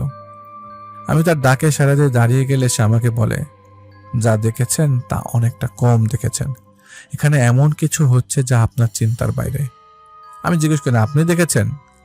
ইমাম সাহেব বলে, আমার দেখার দরকার নেই, সময় হলে সব জানতে পারবেন। মনে রাখবেন, যেখানে শুরু সেখানেই শেষ হবে। মন্দিরের রক্ষক আর উপায়দের ভক্ষক এখন একসাথে। সামনাসামনি আপনাকেই করতে হবে। সেই গ্রামেই সব সমাধান, সেখানেই সব রহস্য। যেখানে আপনার জীবন শুরু, চলে যান সেখানে। তবে মনে রাখবেন, কিছু জানতে পারলে কাউকে জানাবেন না, কাউকে বিশ্বাস করবেন না। চোখের সামনে সবকিছুই ভেলকি চলে। এই বলে সে নিজের মতো হাঁটা শুরু করলো। নামাজের সময় হয়ে যায়, আমি আর তাকে ডাকলাম না। আমি সরাসরি নামাজ পড়ে মাদ্রাসায় চলে যাই। সেই জানালার পাশে বসে বসে সব ভাবছি। এদিকে মোবাইলটা বেজে যাচ্ছে অনেকক্ষণ। হাতে নিয়ে দেখলাম ফারুক সাহেব ফোন করেছে। আমি ফোনটা ধরলাম না, কারণ তার ফোন ধরে কি বলবো সেই উত্তর আমার কাছে নেই। ইয়াসিন আমার সাথে নেই, নুরিকে ডেকেও কোনো লাভ নেই। সে তার সময় মতো আমার কাছে আসে, আর আমি চাই না তাকে আর কোনো কিছুতে জড়াতে। একই ভুল বারবার পুনরাবৃত্ত হোক, আমি হয়তো নিতে পারবো না। এদিকে ফোনটা বেজেই চলছে। আকিল আমার দরজার বাইরে বসে আছে। নুরি ওকে বলে রেখেছে আমার খেয়াল রাখতে, তাই ও আমাকে একা ছাড়ে না। নিচ থেকে আগ বাড়িয়ে সে কিছু বলে না যতক্ষণ পর্যন্ত আমি তাকে কিছু জিজ্ঞেস না করি। আমার পিছু পিছু ফারুক সাহেবের বাসায়ও সে যায় এবং সেখান থেকে এখানে সেও আসে। নুরি এসে আখিলকে সবকিছু জিজ্ঞেস করে। আহিল সবকিছু বলে, যা আমি দেখেছি আর আমি কি কি দেখেছি আর কি দেখিনি, যা আমি বুঝেছি আর আমি যা বুঝিনি। নুরি আমার কাছেও জিজ্ঞেস করে, ফারুক সাহেবের বাড়িতে কি হলো, তারা আমাকে কি বলল, আমি কি কি দেখলাম, বিস্তারিত আমি তাকে বললাম। আমি এটাও জানিয়ে দিলাম আমি এই কাজ করব না। তো নুরি আমাকে জিজ্ঞেস করে, তোমার কি ভয় হচ্ছে? আমি বললাম, হওয়াটাই কি স্বাভাবিক না? না, যা নিজের চোখের সামনে দেখলাম তা হয়তো ভুলতে পারবো সময় সাময়িকের জন্য, তবে বেশিক্ষণ ভুলে থাকা আমার পক্ষে সম্ভব না। নুরি বলে, ইব্রাহিম তুমি না বললে একজন তোমাকে বলবে আরো অনেক কিছু দেখার বাকি। তোমাকে একজন বলেছে না অনেক কিছু দেখা বাকি, আর যেখানে সবকিছু শুরু হয় সেখানেই সব হবে। আমি বললাম, হ্যাঁ, ওখানে একজন ইমাম সাহেব বলেছিল, সে আমাকে এইসব বলল। নুরি, ইমাম? এ বলে সে একটা মুচকি হাসি দিল, আর আমাকে বলে, ফারুক সাহেবকে আমি যেন বলি হাসানের চিকিৎসা সেখানেই হবে। কাল সকালেই সবাই রওনা দিবে, আমিও তাদের সাথে যাব, আর সেই ইমামকে যেন সাথে নেওয়া হয়, তাতে আমার একটা ভুল ভাঙবে। এসব বলে সেখান থেকে নুরি মুহূর্তে চলে গেল। আমি আহিলকে সামনে রেখে জিজ্ঞেস করি, কি ভুল ভাঙবে? আহিল আমাকে বলে, হুকুমের নিষেধ আছে কিছু বলতে, আপনি কাল সকালে সব জানতে পারবেন। আমি আহিলের কথা শুনে ফিরতি কিছু না বলে ফারুক সাহেবকে ফোন দিয়ে বললাম, হাসানের নানা বাড়ি যাওয়ার ব্যবস্থা করেন, কাল সকালে রওনা দিব আমরা। এটাও বলে দিলাম ইমাম সাহেবকে যেন আমাদের সাথে নেওয়া হয়। আমার কথা শুনে ফারুক সাহেব জি আচ্ছা বলে ফোনটা কেটে দিল। পরদিন সকালে আমি আমার 3 সেট কাবলি নিয়ে আর প্রয়োজনীয় জিনিস নিয়ে ফারুক সাহেবের বাসার নিচে গেলাম। সবাই রেডি গাড়িতে। হাসানকে একটা পুলিশের গাড়িতে উঠানো হয় 4 জন কনস্টেবল সহ। গন্তব্য খুলনা শহর। গাড়িতে আমি ওঠার পরেই গাড়ি ছেড়ে দিল, কিন্তু ইমাম সাহেব গাড়িতে নেই। আমি ফারুক সাহেবকে জিজ্ঞেস করলাম, ইমাম সাহেব কোথায়? ফারুক সাহেব আমাকে উত্তর দিলেন, হুজুর কাল রাতেও আপনি বলেছেন ইমাম সাহেবকে নিতে, কিন্তু আপনি কার কথা বলছেন আমি বুঝতে পারছি না। যে ইমাম সাহেব আমার খবর আপনাকে দিয়েছে। ফারুক, আপনার খবর আমাকে দিয়েছেন রহমান সাহেব। ইমাম সাহেব কোত্থেকে গেল? আমি বললাম, কোন রহমান সাহেব, যার ছেলে মাজেদ মারা গেছেন? ফারুক বলে, হ্যাঁ, কিন্তু মাজেদ মারা গেছেন আপনি কিভাবে জানেন? রহমান সাহেব তো আমাকে বলেছেন আপনার তার সাথে দীর্ঘদিন কোনো যোগাযোগ নেই। আমি বলি, তাহলে সেই ইমামকে যে কাল আপনার সাথে ছিল? ফারুক সাহেব বললেন, আমার সাথে কোনো ইমামই ছিল না, আমি আর আমার সিকিউরিটি গার্ডের জন্য 2জন কনস্টেবল থাকে তারা ছিল। মনে মনে আমি নুরির মুচকি হাসি আর আহিলের কথা বলার রহস্য বুঝতে পারলাম। দীর্ঘ 7 ঘন্টা যাত্রার পর আমরা খুলনা পৌঁছাই। সেখানে ফারুক সাহেবের ব্যাচমেট একজনের খালি বাসায় আমরা উঠি, যা ছিল মন্দিরের খুব পাশেই। ব্যাস, আমরা হয়ে গেলাম বন্দি, কমপ্লিটলি বন্দি হয়ে গেলাম। এটাই ছিল সাজারের মূল প্ল্যান, যা আমার জীবনের 17 দিনের হয়ে দাঁড়ায়। সাবাত, আশরা, ওমান সবাই যার যার রুমে রেস্ট নিচ্ছে। আমিও চিন্তা করি একটু রেস্ট নিয়ে তাহাজ্জুদের নামাজ পড়ে বের হব। জীবনের অনেক স্মৃতি জড়িয়ে আছে এই শহরকে ঘিরে, তবে স্মৃতিচারণ করতে নয়, আমি যাব রহমান সাহেবের বাড়ি মাজেদের কথা শুনতে। কারণ সবকিছু ছিল মাজেদকে দিয়ে শুরু। মাজেদ এমনটা না করলে নুতবার সাথে আমার সামনাসামনি হতে হতো না, আর সাজার আমার জীবনে ফিরে আসতো না। প্রায় 2 ঘন্টা ঘুমানোর পর আমি ফ্রেশ হয়ে বের হয়ে পড়ি। পাশেই ছিল 5 নম্বর ঘাট, জোড়া শিব মন্দির। এই সেই মন্দির যেখানে মাজেদ তার অপকর্ম আবারও শুরু করে হাসানকে নিয়ে। মন্দিরের কোনো দোষ নেই, কারণ মন্দিরটাই পরিত্যক্ত। দিনের বেলা কিছু পর্যটক আসে, রাতে কাউকে তেমন দেখা যায় না। মাঝরাতে তো নাই, কারণ মানুষের মধ্যে যতটা কৌতূহল তার থেকে বেশি থাকে ভয়। কারোটা প্রকাশ পায়, আবার কারোটা পায় না। যাই হোক, আমি সেই ঘাটের কাছে যাই। ঘড়িতে সময় রাত 2টার কিছু বেশি। আমি লক্ষ্য করি ঘাটের একেবারে শেষ প্রান্তে আগুন জ্বলছে। কিছুটা সামনে গিয়ে দেখতে পাই একটা বাচ্চা ছেলে মাটিতে হামাগুড়ি দিচ্ছে। বয়স খুব বেশি হলে 9-10 মাস। আমি সেই বাচ্চাটার সামনে গিয়ে আশেপাশে তাকিয়ে তার অভিভাবক খুঁজি, কিন্তু কাউকে পাই না। এক পর্যায়ে হামাগুড়ি দেয়া বন্ধ করে বাচ্চাটা সেখানে বসে পড়ে আর আমাকে বলে, আব্বে হারামি কা বাচ্চে, উধার দেখ, তুঝে ऐसे ही জ্বালায়া জায়গা। আমি হাম্মকের মতো ওর দিকে তাকিয়ে আছি। এই বয়সের বাচ্চা কথা বলছে, তাও এত স্পষ্ট। আমার উদ্দেশ্য করে বলে, किसी को अपनी मौत की तरफ खींच के चाले आने का इतनी जल्दी है, तुझे देखकर पता चला तू इधर आया नहीं, तुझे लाया गया है। उधर देख हरामी का बच्चे, तेरे चमचे तो अब हमारे इशारे पे नाचती है। মাথা ঘুরিয়ে দেখি ইয়াসিন চিতার আগুনের চারিপাশে খুব আনন্দে নাচানাচি করছে। এই জন্য এক নর্তকী শব্দটা আমার মুখে শুনে অবাক হচ্ছেন, তাই না? একজন মাদ্রাসার শিক্ষক হওয়ায় আমি একজন মানুষ। এখন আমার দুনিয়াটা সম্পূর্ণ উল্টা চলছে। আমি সামনে এগিয়ে যাব ইয়াসিনকে ধরতে, পেছন থেকে ঝাপটি মেরে আমাকে ধরে ফেলা আকিল। হুজুর আর এক পা সামনে আগাবেন না, ওই দেখেন মায়ার জাল বিছানো। ওই পর্যন্ত আহিল আসতে পেরেছে আপনার সাথে, আর পারেনি। ও না পেরে আমাকে বলছে আমি এই পর্যন্ত ঢুকতে পেরেছি, এরপর আমিও পারবো না। আপনি আর সামনে যাবেন না। আর সামনেই ইয়াসিন নেই, সেখানে দাঁড়িয়ে আছে নুতবা। এই জায়গাটা মায়ার চাদরে ঢেকে দিয়েছে ও, মানে তাবিথা। আপনি দয়া করে আর সামনে যাবেন না। পেছন থেকে সেই বাচ্চাটা বলে ওঠে, ভয় পেয়ে গেছিস? তোর তো অনেক হিম্মত রে বেটা। যা যা যা, ঘর যাকে চুরিয়া পেনলে, ঘরে যে চুরি পরে ফেল। और सुन, किसी को मत कहना तू आदमी है, লোজাই সুকারেস কানিসুর সেরিস। আমি আবারও শুনলাম একই কথা, কিন্তু আমি জানি না এই শব্দের মানে কি। আকিলের জোরাজোরিতে আমি আর সামনে আগাই না। আমি সেখান থেকে ফিরে আসি। ফারুক সাহেবের সেই বাসায় আমি ঢুকবো, কিন্তু আমার সামনে সেই রূপ নিয়ে দাঁড়িয়ে আছে নুতবা। আমার দিকে তাকিয়ে একটা হাসি দিল। ওর হাতে একটা পাত্র আমি দেখতে পাই। মুহূর্তের মধ্যেই নুতবা সেই পাত্রে থাকা তরল পদার্থ আমার দিকে ছুঁড়ে মারে। আমি নিজের গায়ে তাকাতেই নুতবা সেখান থেকে গায়েব হয়ে যায়। আমি আর তাকে খুঁজে পাই না। বাসায় ঢুকে আমি সরাসরি ওয়াশরুমে যাই। আয়নায় দেখি আমার পাঞ্জাবিতে রক্ত লাগানো। আমি গোসল করে নেই, আর সেই পাঞ্জাবি আমি একটা পলিথিনে করে ফেলে দিই। রাতের খাবার খেয়ে আমি ঘুমিয়ে পড়ি। চোখ লাগার কিছু পর আমি স্পষ্ট শুনতে পাই কেউ একজন মন্ত্র পাঠ করছে। চোখ খুলে আমি হাতে বিছানা থেকে তসবিটা নিয়ে রুম থেকে বের হয়ে আসি।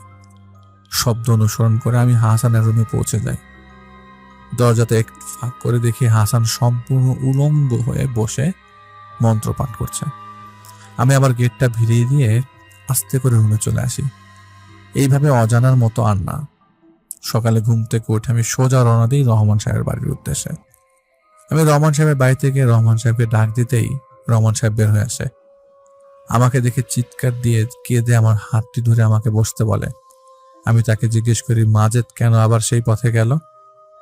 এরপর যা শুনতে পাই তা শুনে আমার সবকিছু ক্লিয়ার হয়ে যায়। কেন এখানে হাসান জড়িত, আর কেন নুতবার সাজার আবার এসছে। রহমান সাহেব বলে, সেদিন মাজেদের উপর থেকে সেই শয়তান চলে যাওয়ার পর থেকে মাজেদ মাদ্রাসায় কিছুদিন গেলেও আবারও মাদ্রাসায় যাওয়া বন্ধ করে দেয়। আমিও বিরক্ত হয়ে তাকে একটা বাড়িতে কেয়ারটেকারের কাজে লাগিয়ে দিই। সেটা ছিল আসলাম মাতব্বরের বাড়ি। আসলাম মাতব্বর হলো ফারুক সাহেবের শ্বশুর হাসানের নানা। মাজেদ আমারে কিছুই বলতো না, কিন্তু নিজের কাছে সময় মতো যেত। তবে ফিরে আসার সময় কখনই তার ঠিক থাকতো না। রহমান সাহেব কয়েকদিন মাজেদকে জিজ্ঞাসা করলো, প্রায় সময় একই উত্তর পেত, जो फितरत में है वो बाहर मत निकल, अगर मैं अपनी फितरत में आ गया तो मौत का सामना करना होगा। রহমান সাহেব মাজেদের মধ্যে সে আগের ব্যবহার দেখতে পায়। মাজেদ নিজের বেশভূষা বদলে ফেলে আবার। তবে এবার মাজেদ একজন হিন্দু নিজেকে পরিচয় করিয়ে দেয়। সবার নিকট বলে যায় তার নাম রঞ্জন। আসলাম সাহেব রহমান সাহেবকে ডেকে কয়েকবার মাজেদের ব্যাপারে জিজ্ঞেস করে। আসলাম সাহেব বলে, বেশ কয়েকদিন মাজেদের ভিতরে একটা সমস্যা লক্ষ্য করা যাচ্ছে। সন্ধ্যার পর মাজেদ গোয়াল ঘরে গিয়ে অনেকটা সময় কাটায়। একদিন আসলাম সাহেব দেখে মাজেদ একটা ছাগলের রক্তাক্ত মাথা নিয়ে কি যেন করছে। আসলাম সাহেব মাজেদকে ডেকে জিজ্ঞেস করে, এরে মাজেদ, কি করস এগুলা নিয়া? আর তুই গোয়ালে কি করস? মাজেদ আসলাম সাহেব উত্তর দেয়, খাসির মাথা খাইতে মন চাইছে, তাই বাজার থেকে সে কিনে নিয়ে আসছে। আসলাম সাহেব মাজেদের কথা শুনে আর কিছু বলে না। তবে ব্যাপারটা আসলাম সাহেবের কাছে অস্বাভাবিক লাগে, কারণ আসলাম সাহেব গ্রামের মানুষ। বিভিন্ন জায়গায় ছোট থেকে এসব জিনিস বেশি দেখেছে। যারা কালো জাদু করে তাদের কাছে কম বেশি দেখেছে।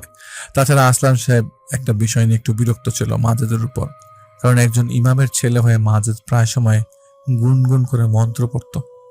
কয়েকবার মানা করার পরও মাজেদ মন্ত্র জপ করা বন্ধ করেনি। একদিন আসলাম সাহেব রাগান্বিত মাজেদকে বকা দিলে মাজেদ প্রতি উত্তর দেয় যে, দরকার হলে কাম করুম না, কিন্তু আমি আমার তন্ত্রবিদ্যা ছাড়ুম না। এসব বলার পর রহমান সাহেব আসলাম সাহেবের কাছে খুব লজ্জা বোধ করে। সেখানে ক্ষমা চেয়ে নিজের বাড়ি ফিরে আসে। বাড়ি ফিরে রহমান সাহেব দেখে মাজেদ ঘরের দেয়ালে কিছু এঁকে রেখেছে। রহমান সাহেব মাজেদকে জিজ্ঞেস না করে সেগুলো মুছে ফেলে। মাজেদ বাসায় এসে তার নিজের রুম ঢোকার পর দেখে তার ঘরের দেয়াল সম্পূর্ণ পরিষ্কার। তখন সে সরাসরি রহমান সাহেবের কাছে যায়। মাজেদের হাতে একটা রামদা ছিল। রহমান সাহেব মাজেদের দিকে তাকিয়ে থাকে। একটা সময় মাজেদ বলে যে, নিজের মৃত্যু ডাইকা নিস না, যে ভুল একবার করছিস সেই ভুল আবার করিস না। এমনি এখানে আসি আমার কাজের জন্য। যেদিন আমার কাজ শেষ হয়ে যাবে সেদিন তোর ছেলে নিজে থেকে মুক্তি পাবে।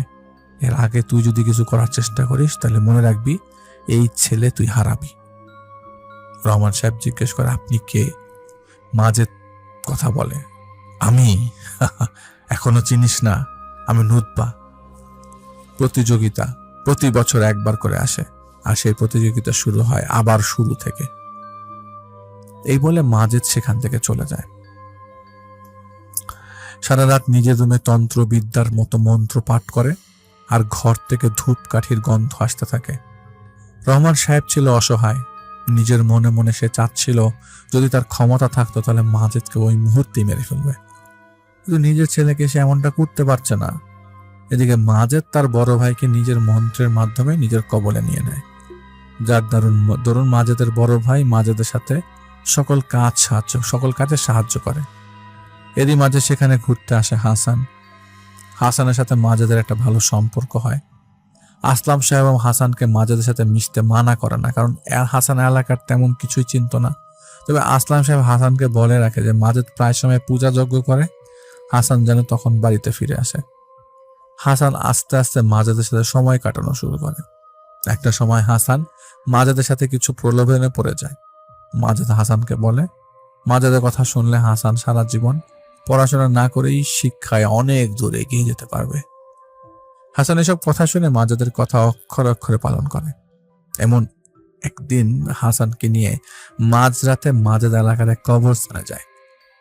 সেখানে গিয়ে এক নারীর কবর খুলে সেখান থেকে মাথার খুলে নিয়ে আসে। এই কবর আগে থেকে মাজেদ চিহ্নিত করে রাখে। তারপর সেই খুলি নিয়ে তারা চলে যায় তাদের সেই মন্দিরে। সেখানে শুরু করে পূজা।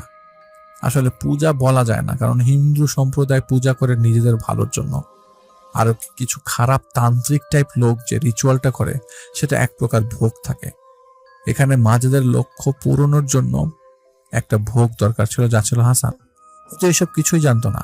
হাসান মনে করত এখানে যা করা হচ্ছে সবই তার পড়াশোনার ভালো ফলাফলের জন্য। প্রতিবারে মাজেদ সেই যজ্ঞ রিচুয়াল করার সময় হাসানকে সম্পূর্ণ উলঙ্গ করে মাথায় সিঁদুরের মতো কিছু দিয়ে এক কোণায় বসিয়ে তাকে ঘিরে মন্ত্র পড়তে থাকে। এদিকে মাজেদের সামনে রাখা আছে একটি কুড়াল, যেটার মধ্যে মাজেদ একটা কবুতরের রক্ত মিশিয়ে রেখেছে। হাসান দেখে পূজার একটা পর্যায়ে মাজেদ নিজের হাতে আগুন দিয়ে মন্ত্র পড়া শুরু করে। একটা সময় হাসান দেখে মাজেদের হাতে আগুনের ভেতর থেকে বের হয়ে আসে কয়েকটা কবুতর, আর সেই কবুতরগুলা নিজে নিজে সেই কুড়ালের মধ্যে গিয়ে নিজেদের মাথা শরীর থেকে আলাদা করে ফেলছে। এদিকে যতগুলো কবুতর মারা যাচ্ছে তার একটা নির্দিষ্ট পরিমাণ রক্ত একটা বালতিতে জমা হচ্ছে। একটা সময় সেই বালতি রক্তে পরিপূর্ণ। সাথে সাথে মাজেদের হাতের আগুন বন্ধ হয়ে যায়। মাজেদ নিজের জায়গা ছেড়ে উঠে সেই রক্তে ভরা বালতি নিয়ে হাসানের উপর ঢেলে দেয়। পরে পুকুর পাড়ে গিয়ে দুইজন গোসল করে যার যার বাড়ি ফিরে যায়। এইভাবে আরো কিছু রিচুয়াল চলতে থাকে বেশ কিছুদিন। এরই মাঝে হুট করে এসে হাসানের বাবা মানে ফারুক সাহেব হাসানকে সেখান থেকে নিয়ে চলে যায়। যেই মুহূর্তে হাসান থেকে তার বাবার সাথে চলে আসে, সেই মুহূর্ত থেকে মাজেদ বিচলিত হয়ে পড়ে। কারণ মাজেদ জানতো হাসানকে দিয়ে এই পূজা শেষ করতে পারলে সে অনেক কিছু করতে পারবে। কিন্তু আসল খেলা ছিল নুদবার সবকিছু মাজেদকে দিয়ে করাচ্ছিল, শুধুমাত্র পুরনো কিছু প্রতিশোধ নিতে, আর সবকিছুর খেলায় ইব্রাহিম হুজুরকে সেখানে আনতে। মাজেদ খুব অস্থির হয়ে পড়ে। রহমান সাহেব মাজেদের এমন অবস্থা দেখে বুঝতে পারে হাসানকে তার পরিবার নিয়ে যাওয়ার পর থেকে মাজেদ এমন করছে। কিছুদিন গেলে মাজেদ ঠিক হয়ে যাবে, কিন্তু রহমান সাহেবের এমন ভাবনা সম্পূর্ণ ভুল। মাজেদের অবস্থা দিন দিন খারাপ হতে থাকে।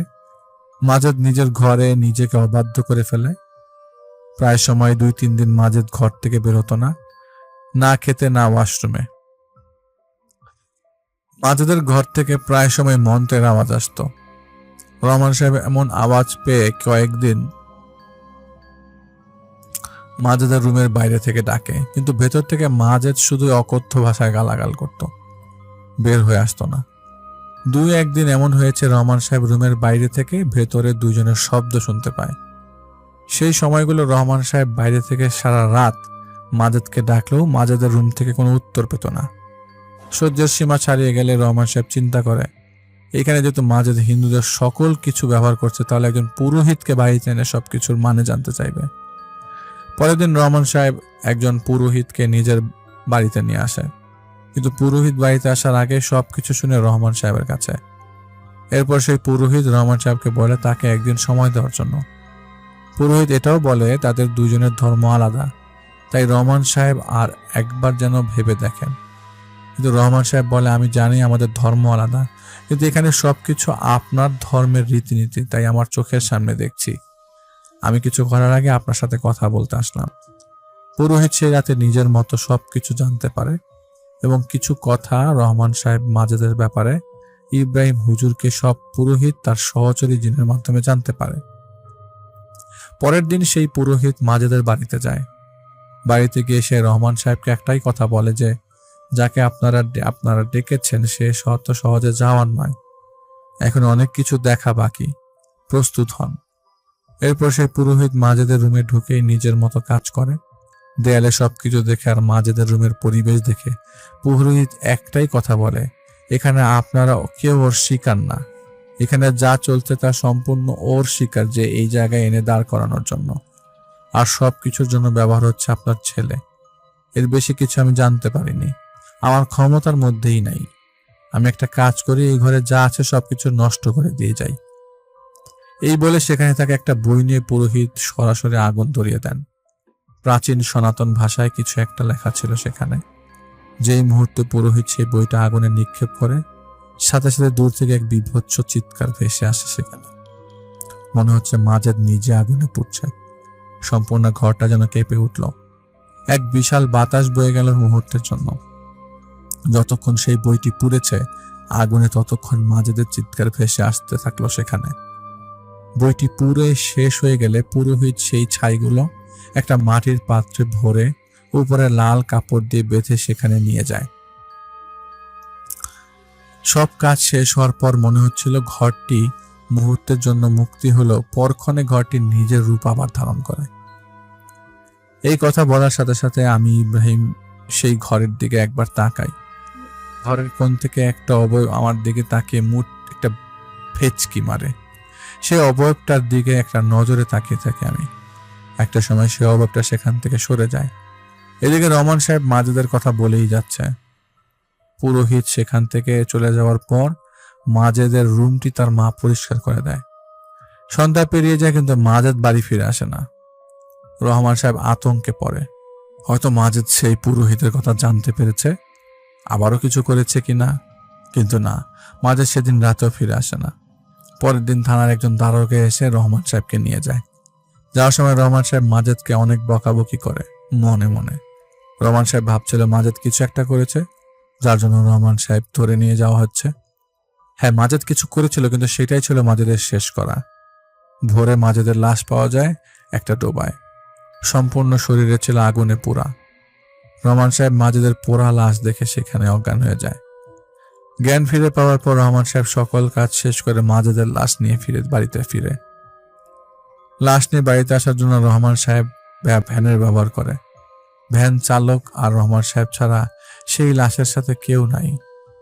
সন্ধ্যার আজান দিচ্ছে। রহমান সাহেব ভ্যান চালককে বলে মসজিদের সামনে লাশটা নিয়ে দাঁড়াতে। ভ্যান চালকটা রাজি হয় না। ভ্যান চালক বলে, একা এই 3 সন্ধ্যায় মুর্দালয়ে একা খাড়াইতে পারুম না। উপায় না পেয়ে রহমান সাহেব সেদিন মাগরিবের নামাজ না পড়ে মাজেদার লাশ বাড়িতে নিয়ে আসেন। বাড়িতে এই বিষয় আগে জানিয়ে রেখেছিল, তাই আশেপাশের মানুষরা লাশ দাফন করার জন্য যাবতীয় সবকিছু রেডি করে রেখেছিল। লাশ গোসল করানোর পর উঠানে রাখা হয়। সবাই এশার নামাজ পড়তে গেলে মহিলাগুলো এক কোণে বসে রহমান সাহেবের স্ত্রীকে সান্ত্বনা দিতে থাকে। ঠিক তখনই সকল মহিলাদের সামনে উঠানের লাশের খাটের উপরে এসে বসে 2টা শকুন, যাদের চোখ ছিল সম্পূর্ণ সাদা। একজন বৃদ্ধ মহিলা হাতের লাঠি দিয়ে সেগুলো সরানোর চেষ্টা করলেও শকুনগুলো এমন আচরণ করছিল যেন তারা চেষ্টা করছে সেখান থেকে সবাইকে সরিয়ে দেওয়ার। পুরুষ লোক সব বাড়িতে ফিরে এলে শকুনগুলো সেখান থেকে চলে যায়, কিন্তু সাথে নিয়ে যায় মাজেদের একটি চোখ। এসব দেখে রহমান সাহেব খুব রাগারাগি করে, বলতে থাকে, এতগুলো মানুষ কি 2টা শকুনের ভয় পায় লাশটা খাইতে দিয়েছেন? একটু তাড়ানোর সাহস হলো না কারো? তখন সেখান থেকে একজন বলে ওঠে, রহমান সাহেব, আপনার পলায় পাপী। দুনিয়ায় থেকে সে আজাব শুরু হয়েছে। আপনি আমি কেডা সেই আজাব থেকে ওদের বের করা? মাজেদের লাশ দাফন শেষ করা হয়, কিন্তু একটা কথা রহমান সাহেব মিলাতে পারে না। মাজেদের লাশ দাফন শেষ করে রহমান সাহেব যখন বাড়িতে ফিরে আসে, সেখানে আরেকটা লাশ দেখতে পায়। সেটা ছিল তার স্ত্রীর। হতবাক হয়ে সেই লাশের দিকে তাকিয়ে রহমান সাহেব সামনে থাকা তার চাচিকে জিজ্ঞেস করে, এটা কি? রহমান সাহেবের চাচি বলে, মাজেদের লাশ নিয়ে যখন সবাই বেরিয়ে পড়ে তখন রহমান সাহেবের স্ত্রী নিজের ঘরে ঢুকে দরজা লাগিয়ে দেয়। সবাই ভাবে সে মুখ হাত ধুতে গেছে, কিন্তু অনেকক্ষণ বের না হয়ে পরে সেই রুম থেকে প্রবেশ করে সবাই দেখে রহমান সাহেবের স্ত্রী সেখানে ফাঁসি লাগিয়ে ঝুলছে। আর একটা কথা রহমান সাহেব বলতে পারল না, হাওমা করে কাঁদছে। ইব্রাহিম হুজুরকে জিজ্ঞেস করছে, কি দোষ আমার? এত সুন্দর একটা পরিবার আমার ধ্বংস হয়ে গেল, কেন সেই জিনের নজর আমার পরিবারে পড়লো? আমি তো মানুষকে নামাজ পড়ানোর লোক, আমি তো কোনো ক্ষতি করি নাই, তাহলে আমার সাথে কেন এমন হইল? আমার মুখে ভাষা নাই। আমি রহমান সাহেবকে মুখ ফুটে কিছু বলতে পারছি না। এখানে সবকিছুর মূলে আমাকে ওরা চাচ্ছে। তবে রহমান সাহেবকে শান্ত করে আমি জিজ্ঞেস করি, আপনি কি আরো কিছু জানেন? রহমান সাহেব বলেন, তিনি আর বেশি কিছু জানেন না, তবে আসলাম সাহেবকে জিজ্ঞাসা করলে হয়তো আরো কিছু পাওয়া যেতে পারে। আমি রহমান সাহেবের কথা শুনে সেখান থেকে বের হয়ে পড়ি। না, আজ আর আমি কোথাও যাব না। তাই ফারুক সাহেবের সেই বাসায় ফিরে যাওয়ার জন্য রওনা দিই। রাত প্রায় 9:10। আমি সেই বাসার নিচে যেতে যেতেই দেখি যে পাশের সকলে আমার দিকে রক্তচক্ষু হয়ে তাকিয়ে আছে। আমি সোজা বাড়ির গেটের দিকে যেতেই একজন আমার পথ আটকে বলে, অপেক্ষা করুন। আমি অল্প সময় অপেক্ষা করতে সেখান থেকে বের হয়ে যাচ্ছে 4 জন মানুষ, তাদের কাঁধে একটা লাশ। আর সেই 4 জনের মধ্যে দুইজন শীষ বাজাতে বাজাতে যাচ্ছিল। সাথে সাথে আমার ফারুক সাহেবের সেই বর্ণনার কথা মনে পড়ল। আমি তাদের উদ্দেশ্যে সালাম দিলে আমার সালামের কোনো উত্তর আসে না।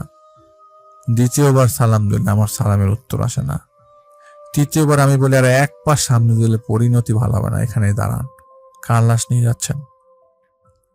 তারা কোনো কথা বলে না, বরং চুপচাপ কাঁধ থেকে লাশটি নামিয়ে আমাকে দেখার জন্য ইশারা করে। আমি লাশের মুখ থেকে কাপড় সরিয়ে দেখতে গেলে দেখি লাশের খাটিয়াতে শুয়ে আছে ফারুক সাহেব। আমি কিছু বলতে যাবো এমন সময় কেউ একজন আমার ঘাড় ধরে পেছন দিকে ছুঁড়ে মারে। ছিটকে পড়ে আমি যখন পুনরায় ওঠার চেষ্টা করি তখন পিঠের দিকে একটা পা অনুভব করি। কেউ একজন আমার উপর তার একটা পা ভর করে দাঁড়িয়ে আছে। আমি আর উঠতে পারি না, তবে একটা চাপ দেওয়ার পর আমার চুল ধরে আমাকে উপরে তোলে। আমার চুলের ব্যথায় আমার চোখ দিয়ে পানি বের হয়ে যাচ্ছে। কারো সাহায্য চাইবো সে অবস্থা নাই। এই জায়গায় এখন কেউ নেই। আমি ঝুলন্ত অবস্থায় চোখের পানি ফেলছি, আর আমার চুল ধরে আমাকে ঝুলিয়ে রেখেছে সাজার। এক গাল থুতু আমার দিকে মেরে বলে, হারামির বাচ্চা, চিন্তা করিস না, তোকে এত সহজে মারবো না, তবে তোকে মারবো, তোর চামচাটাকে আগে শেষ করি। আমার প্রতিটা কাজে ওই জানোয়ারের বাচ্চাটা বাধা দিয়েছে। এই বলে আমাকে তুলে কয়েকটা আছাড় মারল। প্রতিটা আছাড়ে মনে হচ্ছে না আমার কলিজাটা ফেটে বের হয়ে আসবে। আমি সহ্য করতে পারছিলাম না এই ব্যথা। আমার শরীর ছেড়ে দিল। অবলীলায় আমি মার খেয়ে যাচ্ছি। এমন সময় নুতবা এসে বলল, না না না না না না না, এত সহজ ওকে মেরে ফেললে হবে না, ওকে বাঁচিয়ে রাখতে হবে। এই বলে নুতবা আমার সামনে সাজারের হাত থেকে নিয়ে একটা আছাড় মারে আমি সাথে সাথে জ্ঞান হারিয়ে ফেলি। অনেকক্ষণ পর আমার জ্ঞান আসলে আমি টের পাই আমার নিঃশ্বাস নেওয়ার জায়গাটায় ব্লক আছে। আমি নিঃশ্বাস নিতে পারছি না, আমি হাত নাড়াতে পারছি না, আমি শুধু পা নাড়াতে পারছি। আমি বুঝতে পারি আমাকে উল্টো করে মাটিতে পুঁতে রেখে গেছেন নুতবা। মাটিটা তেমন শক্ত নয়। আমি যতবার হাত বের করে মাটিতে ভর দিতে বের হতে চাচ্ছি ততবার আমি হাত ভেতরে ঢুকে যাচ্ছে। তার মানে আমি কোনো কাদা মাটির ভেতরে পুঁতে রাখা হয়েছে। আমি অনেক চেষ্টা করে একটা সময় হাল ছেড়ে দিই। মৃত্যুর জন্য আমি সম্পূর্ণ প্রস্তুত। আল্লাহর নাম নিতে থাকি, মনে মনে দুরূদ পড়তে থাকি। শেষবারের মতো জীবনে কালিমা পড়তে শুরু করবো এমন সময় আমার পা ধরে টেনে আমাকে সেখান থেকে বের করলো আহিল আর আকিল। পাশেই পানির ব্যবস্থা ছিল। আমাকে সেখানে গিয়ে আমাকে নিয়ে গেল, আমার নাক মুখ পরিষ্কার করে নিল। সব শেষে আমি মুখ ধুয়ে তাদের সামনে গিয়ে দাঁড়ালে সেখানে দেখতে পাই নুরি রাগান্বিত অবস্থায় দাঁড়িয়ে আছে, আর ভয়ে কাতর হয়ে আছে আহিল। আমি বুঝতে পারি আমাকে একা ছেড়ে দেওয়ার ফলে নুরি আহিলের উপর ক্ষিপ্ত হয়ে আছে। আমি সরাসরি নুরিকে বলি, নুরি, তুমি এখান থেকে চলে যাও, ওরা আমার জীবন নিয়ে ক্ষান্ত হবে, এছাড়া কোনো উপায় নেই। ইতিমধ্যে 2টা প্রাণ গেছে, আরো অনেক কিছু সামনে দেখতে হবে যদি এখানে আমরা অতিরিক্ত কিছু করতে যাই। নুরি আমাকে বলে, ইব্রাহিম, আল্লাহর পথ ছেড়ে আমি কোথাও যাব না, আর তুমি যদি হার মানো তাহলে আমি হার মানব না। তুমি মানব সন্তান, জীবনের ভয় পিছু হটতে পারো, কিন্তু এমন বিপদের মুখে ইয়াসিনকে রেখে আমি পিছু হটতে পারবো না।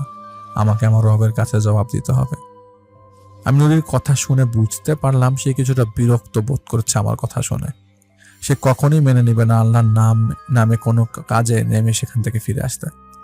আমি নুরিকে বললাম, কতদিন এভাবে অন্ধকারে হাত নাড়বো নুরি? নুরি আমাকে বলল, সবকিছু আগে সম্পূর্ণরূপে জানতে হবে।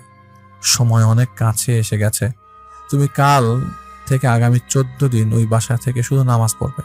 তারপরের দিন তুমি হাসানের বাড়ি যাবে। তারপরের দিন আমরা যা করার করব। তার মানে এখানে আসার 17তম দিনে সাবাত আশ্রমান। মনে রাখবে যে 14 দিনে তুমি বাসায় থেকে ইবাদত করবে, সেই 14 দিন তোমাকে প্রতি মুহূর্তে কিছু না কিছু দেখতে হবে। কোনো মতে সেই বাসা থেকে বের হওয়া যাবে না, যা হয়ে যাক। মায়ের খেলা যদি তোমাকে দেখানো হয় আমাকে শেষ করে দিচ্ছে, তাও তুমি বাসার গণ্ডি বের হবে না। মনে রেখো, এখন থেকে প্রতিটি মুহূর্ত আমাদের লক্ষ্যে পৌঁছানোর জন্য অতি গুরুত্বপূর্ণ। একটা ভুল, সব শেষ। আর আমি যাচ্ছি জানতে ইয়াসিনকে কিভাবে সবকিছু থেকে মুক্তি করা যায়। আমাদের ইয়াসিনকে লাগবে আমাদের পাশে। আমি নুরির কথা শুনে ঠিক আছে বলে সেখান থেকে ফারুক সাহেবের বাসায় চলে এলাম। ফারুক আমাকে দেখে বলে, আপনি সারাদিন কই ছিলেন? এদিকে হাসান তো নিজের মাথা দেয়ালে আঘাত করে রক্ত বের করে ফেলছে। আমি ফারুক সাহেবের বাপ পরিবারের সকালকে আমার সামনে ডাকি। আমি তাদের জানাই আগামী 14 দিন আমি বাসা থেকে বের হতে পারবো না। তাদের কাজের জন্যই তারা যেন আমাকে আমার দরকারি সবকিছু জোগাড় করে দেয়। আমার কথা শুনে ফারুক সাহেব রাজি হয়ে যায় এবং আমাকে বলে যদিও এতদিনের ছুটি আমার নেওয়া সম্ভব না, তাও আমি আমার ছেলের জন্য সব করতে রাজি। আমি এটাও বলে রাখি সিলেক্টেড কয়েকজন ছাড়া এই বাসা আগামী 14 দিন কেউ প্রবেশ করতে পারবে না, আর আমার অনুমতি ছাড়া কেউ বের হতে পারবে না। সবাইকে ওয়াক্তের মধ্যে নামাজ পড়তে হবে। আমি ঘরে ইমামতি করব, সকল পুরুষ যেন আমার পেছনে নামাজ পড়ে, মহিলারা যেন নিজ নিজ ঘরে নামাজ পড়ে নেয়। সবকিছু বলে আমি একটা পাত্রে জমজমের পানি নিয়ে আয়াতুল কুরসি পরে ফু দিয়ে সম্পূর্ণ বাড়িতে সেই পানির ছিটা দিতে থাকি। আমি যখন পানির ছিটা দিচ্ছিলাম তখন হাসান বিছানায় শুয়ে আমার দিকে তাকিয়ে অকথ্য ভাষায় গালাগাল করছিল। আমি হাসানের এমন ব্যবহারে বিচলিত হইনি। পরের দিন ভোরে ফজরের ওয়াক্ত হলে আমি সবাইকে ডেকে দিই। ফারুক সাহেব, একজন পুলিশ, হাসানের মামা আর একজন কেয়ারটেকার সকলে উজু করে নামাজের জন্য রেডি হয়। আমরা সবাই জামাতের সাথে নামাজ পড়ি। নামাজ শেষে আমি ফারুক সাহেবকে জিজ্ঞেস করি তার স্ত্রী নামাজ পড়েছে কিনা। উত্তরে ফারুক সাহেব আমাকে জানায় তার স্ত্রীর একটু শরীর খারাপ করছে, সে উঠতে পারেনি। আমি রেগে গেলে ফারুক সাহেব আমাকে বলে, হুজুর তার মেয়েলি সমস্যা। আমি ফারুক সাহেবের কথা শুনে আর কিছুই বলি না। এইভাবে নর্মালি 11টা দিন কাটে। তবে এই 11 দিনের মধ্যে হাসান অল্প কিছু সমস্যা করলেও 12তম দিনে জোহরের নামাজ আমি সিজদায় ছিলাম। এমন সময় হাসান অনেক গালাগালি করতে থাকে। আমি নিজের মতো নামাজ চালিয়ে যাই। নামাজ শেষে আমি হাসানের ঘরে গিয়ে হাতে তসবিহ নিয়ে হাসানের দিকে এগোবো। এমন সময় আহিল আমার পেছনে এসে বলে, হুজুর শান্ত থাকুন, শান্ত থাকুন, কোনো রকম প্রতিক্রিয়া দেখাবেন না। এখন এইসব কিছু করা আমাদের জন্য সম্পূর্ণরূপে ভুল। আমি আহিলের কথা শুনে সেই রুম থেকে বের হয়ে আসবো এমন সময় পিছন থেকে হাসান আবারও বলে ওঠে, লোজাইস এ সুকারিস কানিসুর শেরিস। আমি বুঝি না এই কথার মানে কি, তবে আমি এইটা বুঝি এই কথার সাথে নুতবা, সাজার, ইয়াসিনের কোনো যোগসূত্র আছে। আমি হাসানের কথায় কান দিই না। আহিল হাসানের রুমে ঢুকতেই হাসান আহিলকে ধরে একটা আছাড় মারে। আমি অবাক, হাসান আহিলকে দেখলো কিভাবে? তার মানে এখন এখানে নুতবা আছে। আমি হাসানের হাত ধরতে হাসান বলে ওঠে, हमें पकड़ना आसान है, वो जब आएगा तब तेरा पैरों तले जमीन नहीं होगा, खून की समुद्र पे तैरता हुआ लाश मिलेगा। वो सब होगा तेरे आसपास रहने वाले, वो जब आएगा तू तब देखेगा मौत की असल रूप। আমার প্রচন্ড রাগ হচ্ছিল, ইচ্ছা করছিল সেখানেই রিচুয়াল শুরু করি, কিন্তু নুরির বলা কথাগুলো আমি অমান্য করতে পারবো না। আমার একটা ভুল সব নষ্ট করে দিবে। ইতিমধ্যে মাঝে তো তার মা মারা গেছেন। আহিলকে সেখান থেকে নিয়ে যায় আকিল, আর আকিল আমার সাথে থাকা শুরু করে। কিছুক্ষণ পর হাসান আবারও তার রুম থেকে বের হয়। বের হওয়ার পর আমাকে বলে সে আমার সাথে গোপনে কথা বলতে চায়। আমরা দুইজন যেখানে কথা বলবো সেখানে অন্য কেউ থাকবে না। আমি তাকে জানাই তাহলে আপনার রুমে চলুন। ফারুক সাহেবকে আমি ইশারা দিই কে যেন হাসানের রুমে প্রবেশ না করে। হাসান প্রবেশ করার পর আমি তার রুমে প্রবেশ করি।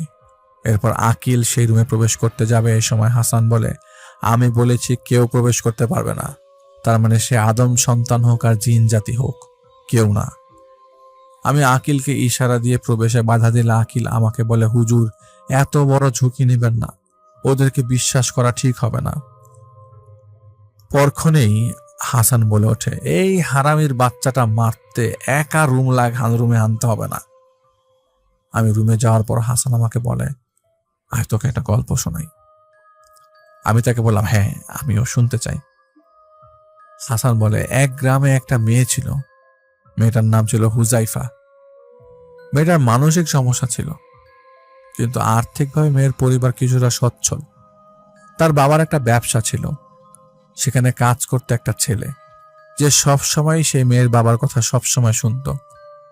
হুজাইফার বাবা প্রায় সময় খেয়াল করত সেই ছেলে সবসময় সততার সাথে কাজ করে।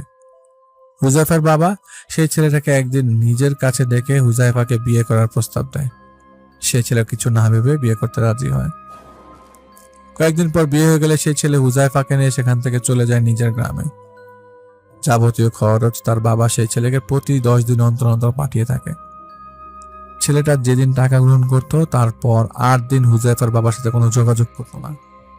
এদিকে হুজাইফার বাবা প্রায় সময় সেই ছেলেকে বলতো হুজাইফার সাথে কথা বলে দিতে, কিন্তু প্রতিবারই সেই ছেলে বলতো হুজাইফা কোনো না কোনো কাজে ব্যস্ত বা বাইরে গেছে ঘুরতে। বেশ কিছুদিন এমনটা হওয়ার পর একদিন হুজাইফার বাবা খুব জোরাজুরি করলো। সেই ছেলে হুজাইফাকে নিয়ে তাদের বাড়িতে আসে। সেখানে আসার পর হুজাইফা খুব খুশি থাকে আর প্রায় বলতে থাকে ওরা আমাকে মারে, আর হুজাইফাকে নাকি রান্না করে ঘুমাতে দেয়া হয়। হুজাইফার মা মনে করে হয়তো সে তার স্বামীর সাথে রাগ করেছে তাই এমন করছে। এর কিছুদিন পর সেই ছেলে হুজাইফাকে নিয়ে চলে যায়। এরপর সেই ছেলে আর কোনোদিন হুজাইফার বাবার সাথে যোগাযোগ করেনি, আর হুজাইফার বাবা কোনোদিন তার মেয়েকে দেখতে পায়নি। জানিস কি হয়েছিল হুজাইফার? আমি বলি, না আমি জানি না, আপনি বলুন কি হয়েছিল। হাসান বলে, সেই ছেলে হুজাইফাকে মেরে 49 দিন হুজাইফাকে রান্না করে খেয়েছিল। মারাত্মক স্বাদ ছিল, একটু একটু রক্তের গন্ধ ছিল। জানিস প্রথমে কি খেয়েছে? প্রথমে খেয়েছিল ওর ফুসফুস। কামড় দেওয়ার সাথে সাথে ভেতর থেকে রক্তগুলো বের হয়ে আসতো। পিচকিরির মতো রক্ত বেরোতে দেখে কি যে ভালো লেগেছে। এরপরে খেয়েছে পুরা কলিজা, সিদ্ধ কলিজা। সবশেষে মাথাটা খেয়েছিল। তাহলে বলতো এখানে হুজাইফার দোষ কি? কেন তাকে তার স্বামীর ভক্ষণ হতে হলো? আমি চুপ করে শুনছিলাম, কিছু বললাম না। আমার নীরবতা দেখে হাসান আবারও বলে উঠল, আরে হারামের বাচ্চা, কথার উত্তর দে। আমি তারপরও কিছু বললাম না। সাথে সাথে হাসান রেগে আমাকে একটা লাথি দিল। বুকটার মধ্যে লাথিকে আমি আর সহ্য করতে পারলাম না। চোখের পানি ছেড়ে দিলাম। রুমের দরজা খুলে বের হওয়ার শক্তি আমার ছিল না। রুমটার চারিপাশে একটা আবরণ সৃষ্টি হয়েছে। আকিল আর আহিল ভেতরে ঢুকতে পারছে না। ওর অনেক চেষ্টা করছে। একটা মুহূর্তে হাসান ছিটকে গিয়ে খাটের পাশে পড়ল। আমার ঘাড়ে হাত দিয়ে আমাকে উপরে উঠালো নুরি। রাগান্বিত কণ্ঠে হাসানের দিকে তাকিয়ে বলতে শুরু করলো, কসম সৃষ্টির মালিকের, সব শেষ হয়ে যাবে, শুধু সময়ের অপেক্ষা। সামনের মানুষটা যদি কেউ ক্ষতি করে তাহলে তার সামনে দাঁড়াবো আমি, আর সেই যাকে বলা হয় সীমার বাচ্চা। মনে রাখিস, যাকে তোমরা শেষ করেছো বলে মনে করে থাকো, তাকে শেষ করার ক্ষমতা একমাত্র আল্লাহর, কোনো কাফেরের না। হাসান হাসতে হাসতে বলে, আসবে আসবে, সবাই আসবে, শেষ খেলার সময় হয়েছে। কান পেতে শোন, ঘোড়ার বহরে আসতেছে বিদ্রোহী। নুরি বলে, যেই আসুক, আল্লাহ যাই চাবে তাই হবে। এই বলে নুরি একটা গণ্ডির মধ্যে হাসানকে আটকে ফেলে আর আমাকে বলে, আজ 15তম দিন, কাল 16তম দিনে তুমি আসলাম সাহেবের বাড়িতে যাবে। সেখানে কিছু একটা ঘটছে। যদি তুমি তেমন কিছু দেখো তাহলে সেই বাড়ি থেকে শুরু হবে আমাদের কাজ। ফারুককে বলে দিও ভুলা যেন এই রুমে না ঢুকে। প্রয়োজনে ওকে খাবার দিবে না, কিন্তু কেউ যেন এই গণ্ডি পান না করে, তাহলে বিপদ। আমি নুরির বলা কথা ফারুক সাহেবকে জানাই। ফারুক সাহেব আমাকে বারবার বলার চেষ্টা করে এটা তার ছেলে, কিভাবে সম্পূর্ণ 2 দিন না খাবার দিয়ে রাখি। আপনি পারতেন। আমি ফারুক সাহেবের কথা বুঝতে পারি, সে একজন বাবা, কিন্তু আমি নিরুপায় ছিলাম। হাসান ও তার সম্পূর্ণ পরিবারকে বাঁচাতে হলে তাদের এই কষ্ট করতে হবে। ফারুক সাহেব রাজি হয়ে যায়। রাতে এশার নামাজের পর আমি নিজে শোবার জায়গায় যাব, এমন সময় পর্দার আড়াল থেকে ফারুক সাহেবের স্ত্রী আমাকে বলে, আসসালামু আলাইকুম হুজুর। ছেলেটা আমার না খেয়ে আছে, আমাকে মা মা করে ডাকছে।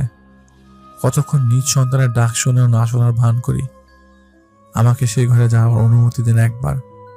আমি তাকে একটাই উত্তর দিই, 2 দিন না খেলে আপনার সন্তান মারা যাবে না বোন, কিন্তু এই মায়ে আপনি পা দিলে সম্পূর্ণ পরিবার শেষ হয়ে যাবে। এই বলে সেই জায়গা থেকে আমি সরে যাই, কারণ মায়ের মন আমি লাখো কিছু দিয়েও মানাতে পারবো না। সকালে ঘুম থেকে উঠে নামাজ পড়ে আল্লাহর নাম দিয়ে বের হয়ে যায় আসলাম সাহেবের বাড়ির উদ্দেশ্যে। বাড়িটা শহর থেকে একটু ভিতরে। আসলাম সাহেবের নাম বলে কারো কাছে জিজ্ঞেস করলে সে বাড়িটা দেখিয়ে দেয়। আমি বাড়ির সামনে যেতেই দেখি আর সব বাড়ি থেকে তাদের বাড়িটা একটু ভিন্নভাবে নিজেকে জানান দিচ্ছে। বাড়ির সামনে করই গাছে বসে আছে সেই ইমাম সাহেব যাকে আমি প্রথম দিন ফারুক সাহেবের সাথে দেখেছিলাম তার বাসায় ঢোকার সামনে। যে আমাকে উবায়দার কথা বলে চোখের সামনে চলে গিয়েছিল। সেই ইমাম সাহেব করই গাছের ডালে বসে আমার দিকে তাকিয়ে হাসছে। আমি সামনে যেতে নিলে আমাকে বলেছিলাম না কাউকে বিশ্বাস করতে নেই, এসে পড়েছি জায়গা মতো। আমি তাকে জিজ্ঞেস করলাম, কে আপনি? সে আমাকে উত্তর দেয়, ঘোড়ার বহরের নির্দেশক আমি।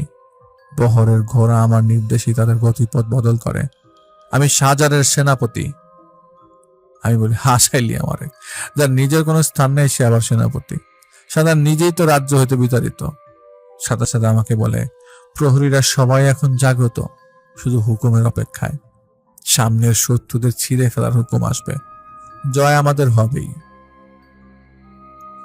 আমি তাকে তুচ্ছ করে আসলাম সাহেবের বাড়িতে প্রবেশ করি। মেইন গেট পার হতে একটা হাঁটার রাস্তা। আমি সেই রাস্তা দিয়ে বাড়ির দিকে যাচ্ছি। এমন সময় আমার বাম হাতের বাম পাশে দেখি তিনজন লোক একজন লোককে ধরে নিয়ে আসছে বাইরে থেকে। তাদের পেছনে পেছনে একজন মহিলা, বলে 3-4 মাসের একটি শিশু কাঁদতে কাঁদতে দৌড়িয়ে আসছে। সেই মহিলার পেছনে আছে বৃদ্ধ দম্পতি। দেখে বোঝাই যাচ্ছে যাকে ধরে নিয়ে আসা হয়েছে তার স্ত্রী, সন্তান, বাবা মা। লোকটাকে সেখানে আনার পর একটা গাছের সাথে বাঁধা হলো। এরপর কয়েকজন লোক একই রকম কাপড় পরা, তারা সেখানে সেই লোকটার ব্যাপারে কোনো একটা ভাষায় কথা বলল। সেই ভাষা এর আগে কোনোদিন শুনিনি। আমি সেখানে তাদের মাঝে দাঁড়িয়ে আছি, কিন্তু এতে তাদের কোনো মাথা ব্যথা নাই। তারা সবাই তাদের নিজেদের কাজ চালিয়ে যাচ্ছে। কিছুক্ষণ পর বুঝতে পারলাম এখানে সেই লোকের বিচার চলছে। সেই লোকের অপরাধ কি তখন আমি জানতে পারি না, তবে একটা জিনিস আমি স্পষ্ট বুঝতে পারি, সেখানে যারা ছিল সবার গায়ের পোশাক বলে দিচ্ছিল তারা হয়তো মধ্যযুগের মানুষ। কেমন যেন তাদের পোশাক। এমন বেশধারী লোকদের কথা আমি শুনেছিলাম ইয়াসিনের কাছে। প্রায় সময় ইয়াসিন আমাকে বিভিন্ন সময়ের বিভিন্ন ঘটনা বলতো, যার থেকে আমি কিছু শিখতে পারতাম। যাই হোক, নিজের চিন্তা বাদ দিয়ে আমি তাদের দিকে মন দিই। আবার সেখানে তাদের ভাষায় বিচার হলো, এবং বিচার শেষ হলে তারা সেই লোকটাকে দুটো গাছের মাঝে বেঁধে ফেলে। তার 2 হাত 2 গাছে, 2 পা 2 গাছে। মহিলাটা সেই অবস্থা দেখে নিজের বাচ্চাটাকে মাটিতে রেখে দৌড়ে গিয়ে সেখানে সবচেয়ে মুরব্বীর গলাটা টিপে ধরে। সাথে সাথে সবাই তাকে ছাড়িয়ে তাকেও বেঁধে ফেলে। আগের মতো বিচারের রায় আবারও পড়া হয়। না, আমার এসব ভালো লাগছে না। ধুর, আমি সরে যাই। আর এরা কারা? এটা কেমন বিচার? বাচ্চাটা মাটিতে পড়ে খাচ্ছে। আমি গিয়ে কোলে নিব ভেবে এক কদম সামনে বাড়াবো, কিন্তু আমি নড়তে পারছি না। বাচ্চাটা আমার দিকে তাকিয়ে কাঁদছে। এমন সময় বেঁধে রাখা স্থান থেকে চিৎকার আসলে আমি তাকিয়ে দেখি সেই লোকটাকে 2 টুকরো করা হয়েছে। কোমরের নিচের অংশটা মাটিতে পড়ে গেল, আর কোমরের উপরের অংশটা গাছে বেঁধে থাকার ফলে ঝুলছে। নিচের অংশ থেকে রক্ত এমনভাবে হচ্ছে যা দেখে সেখানে উপস্থিত থাকা সেই লোকের মা বাবা অজ্ঞান হয়ে গেল, আর সেই লোকের স্ত্রীকে একইভাবে মারা হবে। আমি চাচ্ছিলাম সেখানে ছুটে যাই, কিন্তু আমি নড়তে পারছি না, আর আমার পা আস্তে আস্তে মাটির নিচের দিকে যাচ্ছে। আমি সেখান থেকে বের হওয়ার জন্য নিজেকে নড়ানোর চেষ্টা করছি, কিন্তু আমি এক বিন্দু নড়তে পারছিলাম না। চোখের সামনে এত কিছু ঘটে যাচ্ছে, আর আমি নির্বোধের মতো তাকিয়ে আছি। এই শিক্ষা জ্ঞান আমার কোনো কিছুই কাজে লাগছে না। কিসের এই শিক্ষা? মনে মনে সূরা আর রহমান শুরু করলাম। যখন আমি মনে মনে সূরা পরে একটা লাইন উচ্চারণ করলাম, ফাবিআইয়ি আলাই রাব্বিকুমা তুকাযযিবান, সাথে সাথে আমার শরীরে একটু ঝটকা দিয়ে উঠল। আমি সামনের দিকে পা বাড়ালাম। পেছন থেকে আমাকে ইয়াসিন ঘাড়ের মধ্যে ধরে বলে, আমি চাই না কাউকে আঘাত করতে, তবে আমি আমার মালিকের কথা শুনবই। একটা কদম সামনে আগালে নিজের জীবনের মায়া ত্যাগ করে সামনে আগাতে হবে। আমি ইয়াসিনের দিকে তাকাই, এ যেন অন্য কেউ। ইয়াসিন তেমন ছিল না। আমি দেখি ইয়াসিনের গলায় রুদ্রাক্ষের মালা। আমি জানতাম সনাতন ধর্মের লোকেরা এটা পবিত্র মনে করে। বুঝতে পারছি না সাজার বিদ্রোহী, কিন্তু ওরা তো সনাতনের অনুসারী নয়, তাহলে এত কিছু কিভাবে হচ্ছে? এদিকে বাচ্চার কান্না শুরু হয়ে যায়। আমি আবারও সেদিকে আগাবো, ইয়াসিন আমার ঘাড়ে ধরে দক্ষিণ দিকে ছুটে মারে। আমি ছিটকিয়ে গিয়ে পড়ি সেখানে থাকা একটা লোহার চেয়ারের উপর। আমি উঠে দাঁড়াই। পায়ে অনেক ব্যথা পেয়েছি। সামনে আর সেই বাচ্চাটার কান্নার শব্দ নেই। আমি বাচ্চাটাকে খুঁজছি, কিন্তু দেখতে পাচ্ছি না। এমন সময় আমার পেছনে 2টা কুকুর হঠাৎ ঘেউ করে ওঠে। আমি তাদের দিকে তাকাতেই দেখি একটা কুকুরের মুখে কামড় দিয়ে ধরে রেখেছে সেই বাচ্চাটিকে। আমি তাদের কাছ থেকে সেই বাচ্চাটিকে সরাতে চাই, কিন্তু অন্য কুকুর আমার দিকে তেড়ে আসে। আমার হাতে কামড় দিতে চায়, আর যে কুকুরের মুখে বাচ্চাটা ছিল সেটি সেখান থেকে দৌড়ে পালিয়ে যায়। আমি সেই কুকুরের পেছনে ছুটবো বলে দৌড় দেই, কিন্তু আমি সামনে এগোতে পারছি না। আবারও আমার পা মাটিতে আঁকড়ে গেছে। খুব অসহায় লাগছে নিজেকে। চোখের সামনে এত কিছু হয়ে যাচ্ছে, কিন্তু আমি তাকিয়ে দেখা ছাড়া কিছু করার ক্ষমতা রাখি না। রাগ আমার ভেতর টকবক করছে। এমন সময় ইয়াসিন আমাকে বলে, বাঁচতে চাইলে এই গ্রাম ছেড়ে চলে যা, হুকুমের আদেশ আছে তোকে মেরে ফেলতে।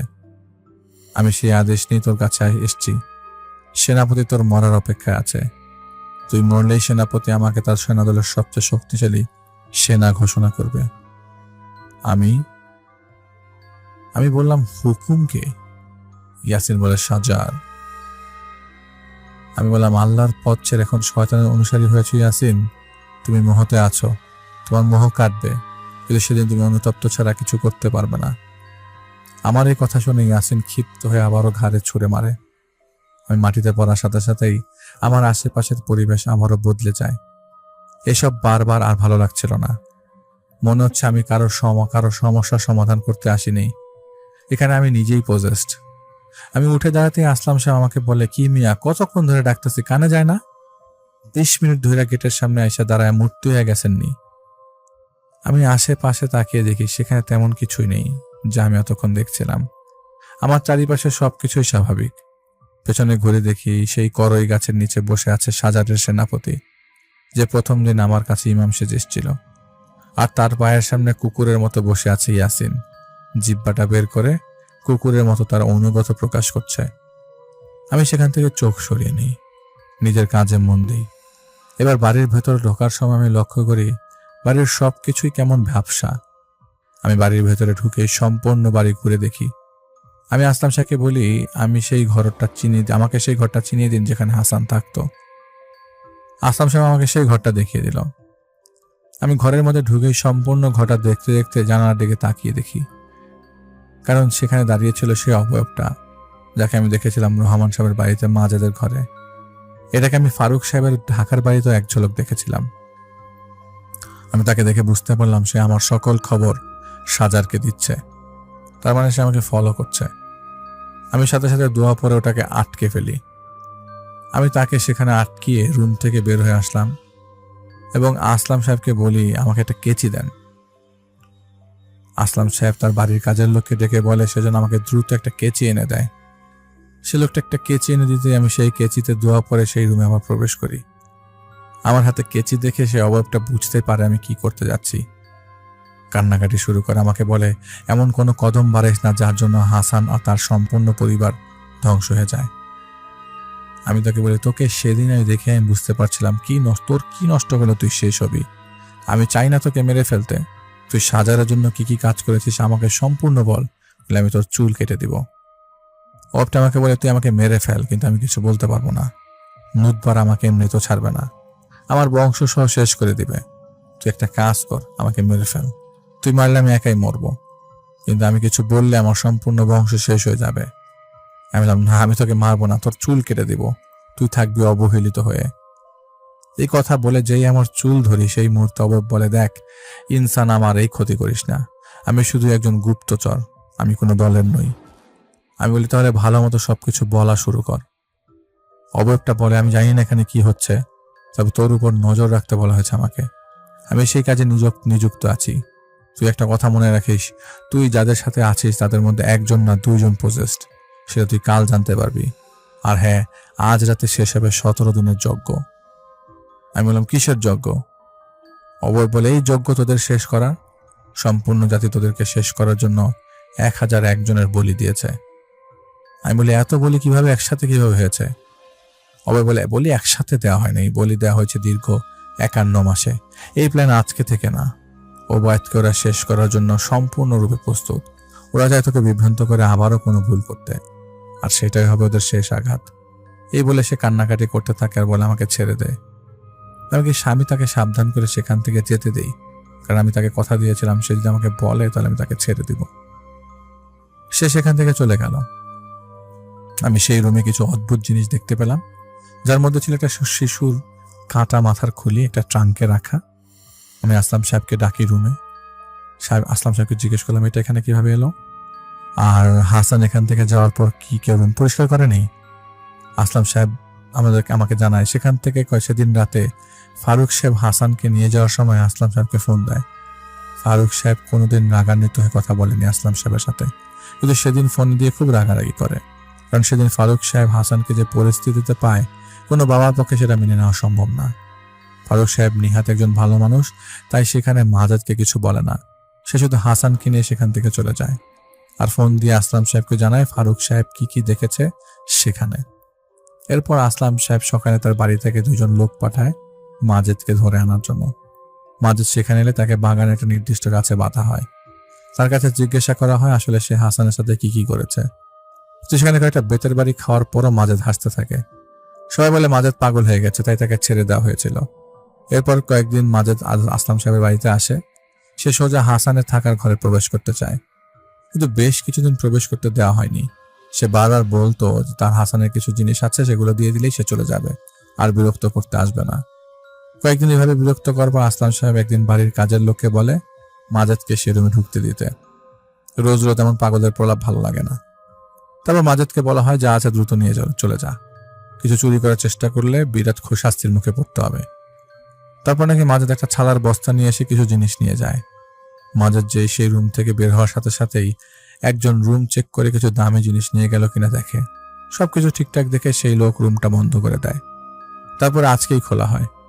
আমি সেটাকে ব্যাগে ভরে সেই বাড়ি থেকে বের হয়ে আসব, তাই একটা ব্যাগ চাইলাম আসলাম সাহেবের কাছে, আর একজন লোক চাইলাম যেন সে আমাকে ফারুক সাহেবের থাকার স্থানে পৌঁছে দেয়। আমার কথা মতো আসলাম সাহেব একজন লোক নিয়োগ দিল এবং আমাকে সুন্দর মতো সে পৌঁছে দিল। আমি সেই লোককে বলি আমাকে ফারুক সাহেবের সেই বাসার রাস্তার সামনে দিয়ে আসলেই হবে, কারণ আমার ব্যাগে ছিল একটা মাথার খুলি। পুলিশের ঝামেলায় রাতে আমি তার সাহায্য নেই। আমাকে সেই লোক সেই রোডের সামনে রেখে আমাকে সালাম দিয়ে চলে যায়। সময় তখন মাগরিবের একটু পর। আমি দেখি সেই রাস্তার বাজার বসেছে, অনেক লোকজনের মাতামাতি সেখানে। সেই মুহূর্তে চুপচাপ বাসায় ঢুকবো এমন সময় এক লোক আমাকে বলে, কিছু কিনবেন নাকি? একটা মাথা নিলেন শুধু, লগে একটু কিছু নেন, এগুলো রাইন্ধা খায়েন। আমি সে লোকের দিকে তাকাই, এত সুন্দর করে বলছে, হতভম্বই সেখানে দাঁড়িয়ে থাকি। আমার সামনে মাজেদ দাঁড়ানো, না না মাজেদ না, মাজেদরা দাঁড়ানো। এত মাজেদ আমার সামনে দাঁড়িয়ে আছে, আমি ভাবতেও পারছিলাম না সেই মুহূর্তটা। ওইখানে আমার আশেপাশে কেউ নাই, তবে মাজেদের পেছনে দাঁড়িয়ে আছে ইয়াসিন। ওর গলায় ঝুলছে কয়েকটা মানুষের মাথা। আমি ইয়াসিনকে ডাক দিতেই মাজেদ আমার হাত ধরে ফেলে। আমাকে বলে, কিছু কিনে নিয়ে যান, অনেক ভালো ভালো কুলজা আছে, 4 মাসের বাচ্চা কুলজা আছে, দেখেন পুজোর পুরাই টাটকা, একটু লবণ দিয়ে খেলেই ভালো লাগবো। পাশের থেকে আরেক মাজেদ আমাকে ডেকে বলল, হুজুর আমার এখানে আসেন, আমার দোকানে সবে মাত্র কাটা মাথা আছে, এই যে দেখেন ফারুকের মাথা। আমি সেই মাথার দিকে তাকিয়ে আছি, সেখানে কোনো চোখ নাই। তখন আবার মাজেদ বলে, ওহো চোখ আর বললেন না, বাড়ির শকুনগুলা খুব জ্বালায়, তো ওই চোখগুলো খাইতে দিয়েছি। আপনি তো দেখছেনই সেগুলা চোখ খাইতে কত পছন্দ করে। আমি সেখান থেকে চলে আসবো এমন সময় আমার সামনে এসে দাঁড়ায় নুতপা। আমাকে বলে, যা দেখার দেখে নে, যজ্ঞ শেষের পথে। এই বলে সেখান থেকে নুতপা চলে গেল। তার মানে সে আমাকে ফাইনাল ওয়ার্নিং দিতে এসেছিল। আমি আল্লাহর নাম নিয়ে সেই জায়গা থেকে সরে আসি। বাসায় ঢুকতেই দেখি ফারুক সাহেব হতাশ হয়ে বসে আছেন। আমি ফারুক সাহেবকে জিজ্ঞেস করতে জানতে পারি হাসানের মা তাকে খবর দেওয়ার জন্য রুমের দরজা খোলে, যার ফলে হাসান সেখান থেকে বের হয়ে যায়। তার পিছু পিছু হাসানের মাও ছুটে যায়। তাদের পেছনে ফারুক সাহেব রাস্তায় দৌড়ে যেতে যেতে গিয়ে দেখে সেখানে আর কেউ নেই। এরপর সেখানে তাদের অনেক খোঁজাখুঁজি করেও আর পাওয়া যায় না। রাগে আমার মাথা খারাপ হয়ে যাচ্ছে। কেন এমনটা করতে গেল? আমি বারবার না করে গেছি। আমি সেখানে মাথায় হাত দিয়ে বসে পড়লাম। এমন সময় আহিল আসে, আমাকে তার সাথে তৎক্ষণাৎ যেতে বলল। আমি তার সাথে গেলাম। বাইরে নুরি দাঁড়িয়ে আছে। আমাকে দেখেই নুরি বলে, ঠিক রাত 1টায় ঘাটের উত্তর দিকে একা দাঁড়িয়ে থাকবে, আজকেই হবে শেষ সমাধান। আমি নুরির কথা শুনে নিজেকে প্রস্তুত করার জন্য সেখানে চলে আসলাম। আমি ফিরে আসার সময় নুরি পিছন থেকে ডেকে বলে, ইব্রাহিম, হয়তো অনেক কিছু দেখতে হতে পারে, হয়তো যা ভাবুনি তা চোখের সামনে ঘটবে। নিজেকে শক্ত রাখবে। মনে রেখো, আজ তোমার সামনাসামনি কোনো একটা শক্তির সাথে নয়, আজ হবে একটি বহরের সাথে, একটি জাতির সাথে। আমি ইনশাআল্লাহ বলে সেখান থেকে বিদায় নেই। আমি নিজেকে মৃত্যুর জন্য তৈরি করে নিচ্ছি। গোসল দিয়ে নতুন পাঞ্জাবি পরে আমি এশার নামাজ পড়ে কিছু খেয়ে নিই। তারপর আমি আবারও তাহাজ্জুদের নামাজ পড়তে বসি। নামাজ পড়তে পড়তে কখন যে নির্ধারিত সময় হয়েছে আমি বলতেও পারবো না। এক পর্যায়ে আমি নামাজ পড়ে সালাম ফিরালে আকিলকে আমার পাশে দেখতে পাই। আকিল আমাকে সালাম দিয়ে বলে, হুজুর সময় হয়েছে, চলুন। আমি ফারুক সাহেবকে সালাম দিয়ে আল্লাহর নাম নিয়ে বের হয়ে পড়ি। আমি আমার ব্যাগে একটা কাগজে লিখে দিয়ে বের হয়েছিলাম, যদি আমি ফিরে না আসি তাহলে আমার ব্যাগটা যেন সেই মাদ্রাসায় মিনহাজের কাছে পৌঁছে দেওয়া হয়। আমি আকিলের সাথে যে ঘাটে দাঁড়াই, সেখানে আমার অপেক্ষা ছিল নুরি, আহিল। নুরিকে আমি আজ অন্য রূপে দেখেছি, সে আজ যোদ্ধা রূপে দাঁড়িয়ে আছে। আহিলের হাতে একটা তলোয়ার, আমি তলোয়ারটি দেখে চিনে ফেলি সেটা ওবায়দের। 8 বছর আগে আমার একটা ভুলের জন্য ওবায়দকে তার সাম্রাজ্য ছেড়ে দিতে হয়, কারণ তখন সেই সাম্রাজ্যের সেনাপতি শাহজার ছিল এবং ও ছিল বিদ্রোহী। ওবায়দ আমাকে একটা রিচুয়াল করতে মানা করেছিল, কিন্তু আমি তার কথা শুনিনি। রাগের মাথায় আমার রিচুয়াল করে ফেলি এবং সেই ফাঁকে শাহজার ওবায়দকে আঘাত করে বসে, যার ফলে সেখানে সে মাটিতে লুটিয়ে পড়ে। এরপরে আমি আর কোনোদিন ওবায়দকে দেখিনি। আর নুরি সেই ওবায়দের সবচেয়ে বিশ্বস্ত একজনের মেয়ে, যে ওবায়দকে পছন্দ করত। আজ সেই ওবায়দের তলোয়ার আবার আমার সামনে। নুরি এটা নিয়ে এসছে নিজের জন্য। নুরি আমাকে ইশারা দিয়ে বলে পানিতে একটা ডুব দিতে, সেখানেই পাওয়া যাবে হাসানকে। হাসানকে পাওয়ার পর কোনো বিলম্ব করা যাবে না, তাকে সেখান থেকে আনতে হবে। আমি নুরিকে জিজ্ঞেস করি, হাসানের মা? নুরি আমাকে বলে, যেটা বলেছি সেটা করো ইব্রাহিম, পূর্বের ভুল পুনরাবৃত্তি করো না। আমি নুরির কথা শুনে নিজের মনে প্রতিজ্ঞা করি, আজ কোনো ভুল করব না, প্রয়োজনে নিজের জীবন চলে যাক, তো নুরির উপর কোনো কিছু আসতে দিব না। আমি সোজা পানিতে ঝাঁপ দেই। পানির নিচে যেতেই পানির নিচের দৃশ্যপট বদলে গেছে। আমার কাছে মনে হলো আমি দিনের বেলা পানির নিচে নেমেছি। নিচটা সম্পূর্ণ আলোতে জ্বলজ্বল করছে। আমি হাসানকে দেখতে পাই এক কোণে ডুবে পড়ে আছে। আমি তাকে ধরতেই আমার চুলে হাত পড়ে কারো। চুল ধরে টেনে আমাকে পানিতে কয়েকবার চুবানো হলো। আমি জানে বাঁচার জন্য হাত পা নাড়তে থাকি। বেশ কয়েকবার আমাকে চুবানোর পর হঠাৎ আমাকে ছেড়ে দেয়। আমি আবারও পানিতে পড়ে গেলাম। পানির নিচ থেকে উপরের কিছু শব্দ কানে ভেসে আসে। আমি আবারও কোনো রকম নিচে যাই। হাসানকে সেখান থেকে নিয়ে আসি। হাসানকে নিয়ে আমি ঘাটের পাড়ে উঠতেই আমার চোখ ছানা ভরা। আমি ফেসে গেছি। সাজারের সম্পূর্ণ প্ল্যান কাজ করে ফেলেছে। সাজার নুরিকে পানির উপর পাটিরে আটকে দিয়েছে। সাজার এটাই চাইছিল, নুরিকে আমার সামনে থেকে দূর সরিয়ে আমাকে আটকে ফেলতে। আমি ঘাটে ওঠার সাথে সাথে আমার দিকে তাকিয়ে সাজার বলে, হারামের বাচ্চা, শেষ পর্যন্ত তোর মৃত্যুর কাছে তুই নিজে এসছিস। এই বলে আমাকে ধরে নিজের সামনে নিয়ে যায়। আর পেছনে নুরিকে আবদ্ধ করে রেখেছে নুতবার সৈন্যদল। আহিল এক কোণায় দাঁড়িয়ে আছে সেই তলোয়ার হাতে নিয়ে, আর আকিল সাজারের বাম পায়ের নিচে আধমরা অবস্থায়। সাজার আমার দিকে তাকিয়ে তার ছেলের সাথে বলে, তুই তো মানুষের বাচ্চা, এত সাহস কিভাবে? আমি তার দিকে তাকিয়ে বলি, সাহস আমাকে আল্লাহ দিয়েছে। পিঠ পিছনে ছল চাতুরি আমি পারি না, তাই বারবার ধোকা খেয়েছি, যে ধোকা ওবায়দ খেয়েছে। আমার মুখে ওবায়দের কথা শুনতে সাজার একটা হাসি দিয়ে বলে, রাজ্য ছাড়া রাজার কথা শুনতে ভালোই লাগে, অপেক্ষায় আছি আরো একবার সামনাসামনি হওয়ার। এমন সময় কানে ভেসে আসতে লাগলো ঘোড়ার শব্দ। সারি সারি ঘোড়া ছুটে আসছে এদিকে। সবগুলা ঘোড়ার উপরে বসে আছে একটি করে নুতবা সম্প্রদায়ের শয়তান। সবার হাতে একটা করে কুড়াল, আর সবগুলো ঘোড়ার পিছনে একটা করে মানুষের লাশ বাঁধা। ধুলা উড়াতে উড়াতে আমার সামনে এসে দাঁড়ালো, মানে সাজারের পিছনে এসে দাঁড়ায় ওরা। সাজার আমার দিকে তাকিয়ে বলে, জানিস ঘোড়ার পেছনে লাশ কার? আমি কথা বলছি না, চুপ করে দেখছি, কারণ আমি কথা বললে হয়তো সাজার পায়ের চাপ বাড়িয়ে আকিলকে মেরে ফেলবে। পেছন থেকে নুরি আমাকে চিৎকার দিয়ে কিছু বলার চেষ্টা করছে, কিন্তু ঘোড়াগুলোর শব্দে আমি কিছু শুনতে পাচ্ছি না। তখনই সাজার বলে, আহা, এত শব্দ একেবারেই ভালো লাগে না, দাঁড়া বলে হাতে একটা তুড়ি মারে। সাথে সাথে মাটির নিচ থেকে লোহার দেয়াল উঠতে থাকে আমার চারিপাশে। লোহার দেয়ালের এক পাশে দাঁড়িয়ে আছে নুতবার দল, আরেক পাশে লড়াই চালিয়ে যাচ্ছে নুতবা সর্দার তাবিতা। আমি চারপাশটা মাথা ঘুরিয়ে দেখে নিচ্ছিলাম। এমন সময় আমার মাথায় হাত দিয়ে নিজের দিকে ঘুরিয়ে সাজান আমাকে বলে, প্রতিশোধ নেয়ার অপেক্ষায় ছিলাম আমি। তোর আর তোর চামচাটা আমাকে আমার অনেক বড় ক্ষতি করেছিস। জানিস আমি অসফল কখনো হইনি, কিন্তু তোর জন্য 8 বছর আগে আমি সফল না হয়ে সেখান থেকে মাত্র একটি আঘাত করে পালিয়ে যেতে বাধ্য হয়েছি। আজ তোকে এখানে দাঁড় করানোর জন্য আমি কঠিন যজ্ঞ করি, অনেক বলিতেই 1001 জনের। সব তো শুনেছিস সেই পেয়াদার কাছে, কিন্তু এটা জানতে পারিসনি কিভাবে এতগুলো মানুষ মারলাম। কাউকে মেরেছি তার স্বামীর উপর ভর করে, সারাদিন ঝগড়া করতো মহিলা, একদিন একটা দাঁত দিয়ে দেহ থেকে মাথাটা আলাদা করে দেই।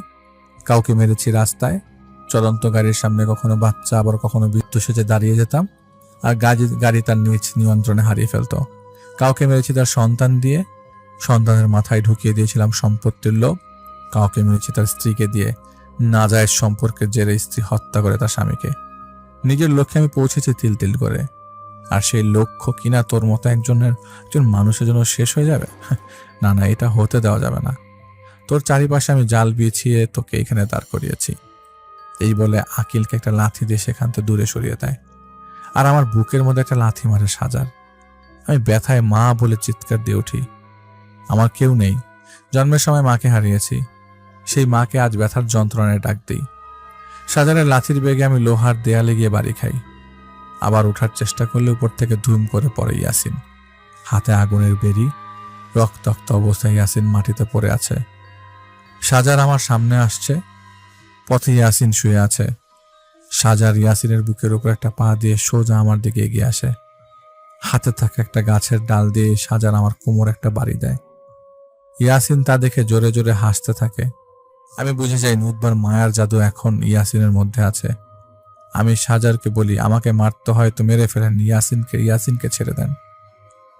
সাজার আমার কথা শুনে হাসতে হাসতে বলে, এই তো খোকা লাইন এসছে। কিরে, আজ অহংকার নিয়ে কথা বলবি না? দেখ তোর চামচাটা মাটিতে পড়ে আছে, আর তোর সাথে থাকা সেই নুরি সামান্য নুতবার সাথে পারছে না। আমি ভুল করছি, তোর মতো হিজড়ার জন্য এত বড় দল নিয়ে এসছি। তুই তো মুখেই পারদর্শী, তোকে দিয়ে হবে না। এমন সময় ঝড়ের গতিতে কিছু ধারালো জিনিসের আঘাতে লোহার দেয়ালগুলো 2 টুকরো হয়ে গেল, আর এক ধাক্কায় সাজার গিয়ে পড়লো কয়েক হাত ধরে। আমি চোখ খুলতে পারছি না ব্যথায়। কোন রকম চোখ খুললে আবছা আবছা দৃষ্টিতে দেখতে পাই সামনে দাঁড়িয়ে আছে রাজ পোশাক পরা ওবায়েদ, আর ঘোড়াগুলোর দিকে তাকিয়ে হুঙ্কার দিল তার সিংহ। ওবায়েদের হাতে তার তলোয়ার। 8 বছর পর সে আবার তার তলোয়ার উঠিয়ে নিয়েছে। তলোয়ারের ঝলকে আমার চোখ জল জল করছে। ঘোড়াগুলো ওবায়েদের দিকে কুর্নিশ করে আনুগত্য প্রকাশ করলো। ওবায়েদ পিছনে ঘুরে তার সিংহের দিকে তাকাতেই সিংহ ছুটে যায় নুতবার দিকে। একের বেশি 2টা আক্রমণ দরকার হয় না, সরাসরি একটা কামড় বসায় নুতবার ঘাড়ে। নুতবার সেখানে দুর্বল হয়ে পড়ে। ঘাড়ে কামড় দিয়ে সিংহটা ছেঁচড়াতে নুতবাকে ওবায়েদের পায়ের সামনে ফেলে। ওবায়েদ নুতবাকে থুত নিতে ধরে উপরে তুলে ধরে আর বলে, তোর বাবাকে জিজ্ঞেস করিস সীমার বাচ্চাকে, যার পায়ের খরমের শব্দে আহাজারি করত শয়তানের দল, সেই ওবায়েদ আমি। কিন্তু তোর আফসোস থেকে যাবে, তুই আমার সম্পর্কে জানার জন্য জীবিত থাকবি না। এই বলে নুতবার 2টা পা ধরে 2 দিকে টান মেরে ছিঁড়ে ফেলে।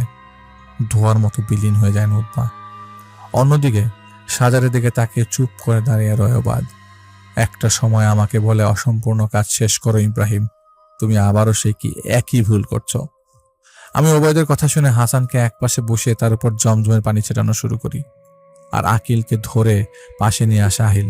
কিন্তু এখনো ইয়াসিন সাজারের কবজায়। আমি ওবায়েদকে বলি, ইয়াসিনকে মুক্ত করতে হবে। ওবায়েদ আমাকে বলে, আজ ওর মৃত্যু দিয়ে মুক্ত হবে সব। আজকের দিনটা নুতবা সম্প্রদায় মনে রাখবে, কারণ তারা তাদের সর্দার আর সর্দার ছেলেকে হারাবে। নুতবার সবাই এক পাশে কাঁপছিল ভয়ে। ওবায়েদ আমাকে বলে, ইব্রাহিম, কাজে মনোযোগ দাও। আমি হাসানের হুঁশ ফেরানোর চেষ্টা করি। আহিল আমাকে বলে, ওকে এখন হুঁশে আনা যাবে না, কারণ আমরা মায়ার দুনিয়াতে আছি। এখানে তারই হুঁশ ফিরবে যারা এই দুনিয়াতে আসার অনুমতি আছে। আহিল মুহূর্তের মধ্যে গিয়ে একটা বই আমাকে এনে দেয়। আমি হাতে বইটা দিয়ে বলে, এটা পুরাতে হবে। আমি বইটা হাতে নিয়ে দেখি রহমান সাহেব যে বইটার বর্ণনা দিয়েছিলেন, এটা সেই বই। আমি আহিলের দিকে তাকিয়ে তাকে জিজ্ঞেস করি, তো পুড়িয়ে ফেলেছিল রহমান সাহেব, তাহলে এটা এখানে কিভাবে আসলো? আহিল আমাকে বলে, হুজুর, এসব জিজ্ঞাসা করার সময় এখন না। আপনি এই বই পড়ানো শুরু যেসব জায়গায় নুতবারা জাদুর তাবিজ পুঁতে রেখেছে, সেসব জায়গায় আগুনের ঝলকানি জ্বলে উঠবে। তখনই হুকুম সেইগুলা তুলে আনতে পারবে, নাহলে নুতবার মায়াতে সেই সব তাবিজ অদৃশ্য থেকে যাবে। এই সমস্যার সমাধান হবে না। আমি একটা আগুন জ্বালাই, আর সেই আগুনে বইটা নিক্ষেপ করতে যাবো, এমন সময় সাজার আমাকে বারবার মানা করে। আমাকে সাজার বলে এটা নুতবা সম্প্রদায়ের শিক্ষার গ্রন্থ, এটার কোনো কিছু হলে কাউকে সে শান্তিতে থাকতে দিবে না। সাজার এমন কথা শুনে বলে, তুই বেঁচে থাকা তন্নে অশান্তি করবি? জীবিত অবস্থায় এই রাত তোর জন্য শেষ রাত। আর কোন নুতবাদের কথা বলছিস?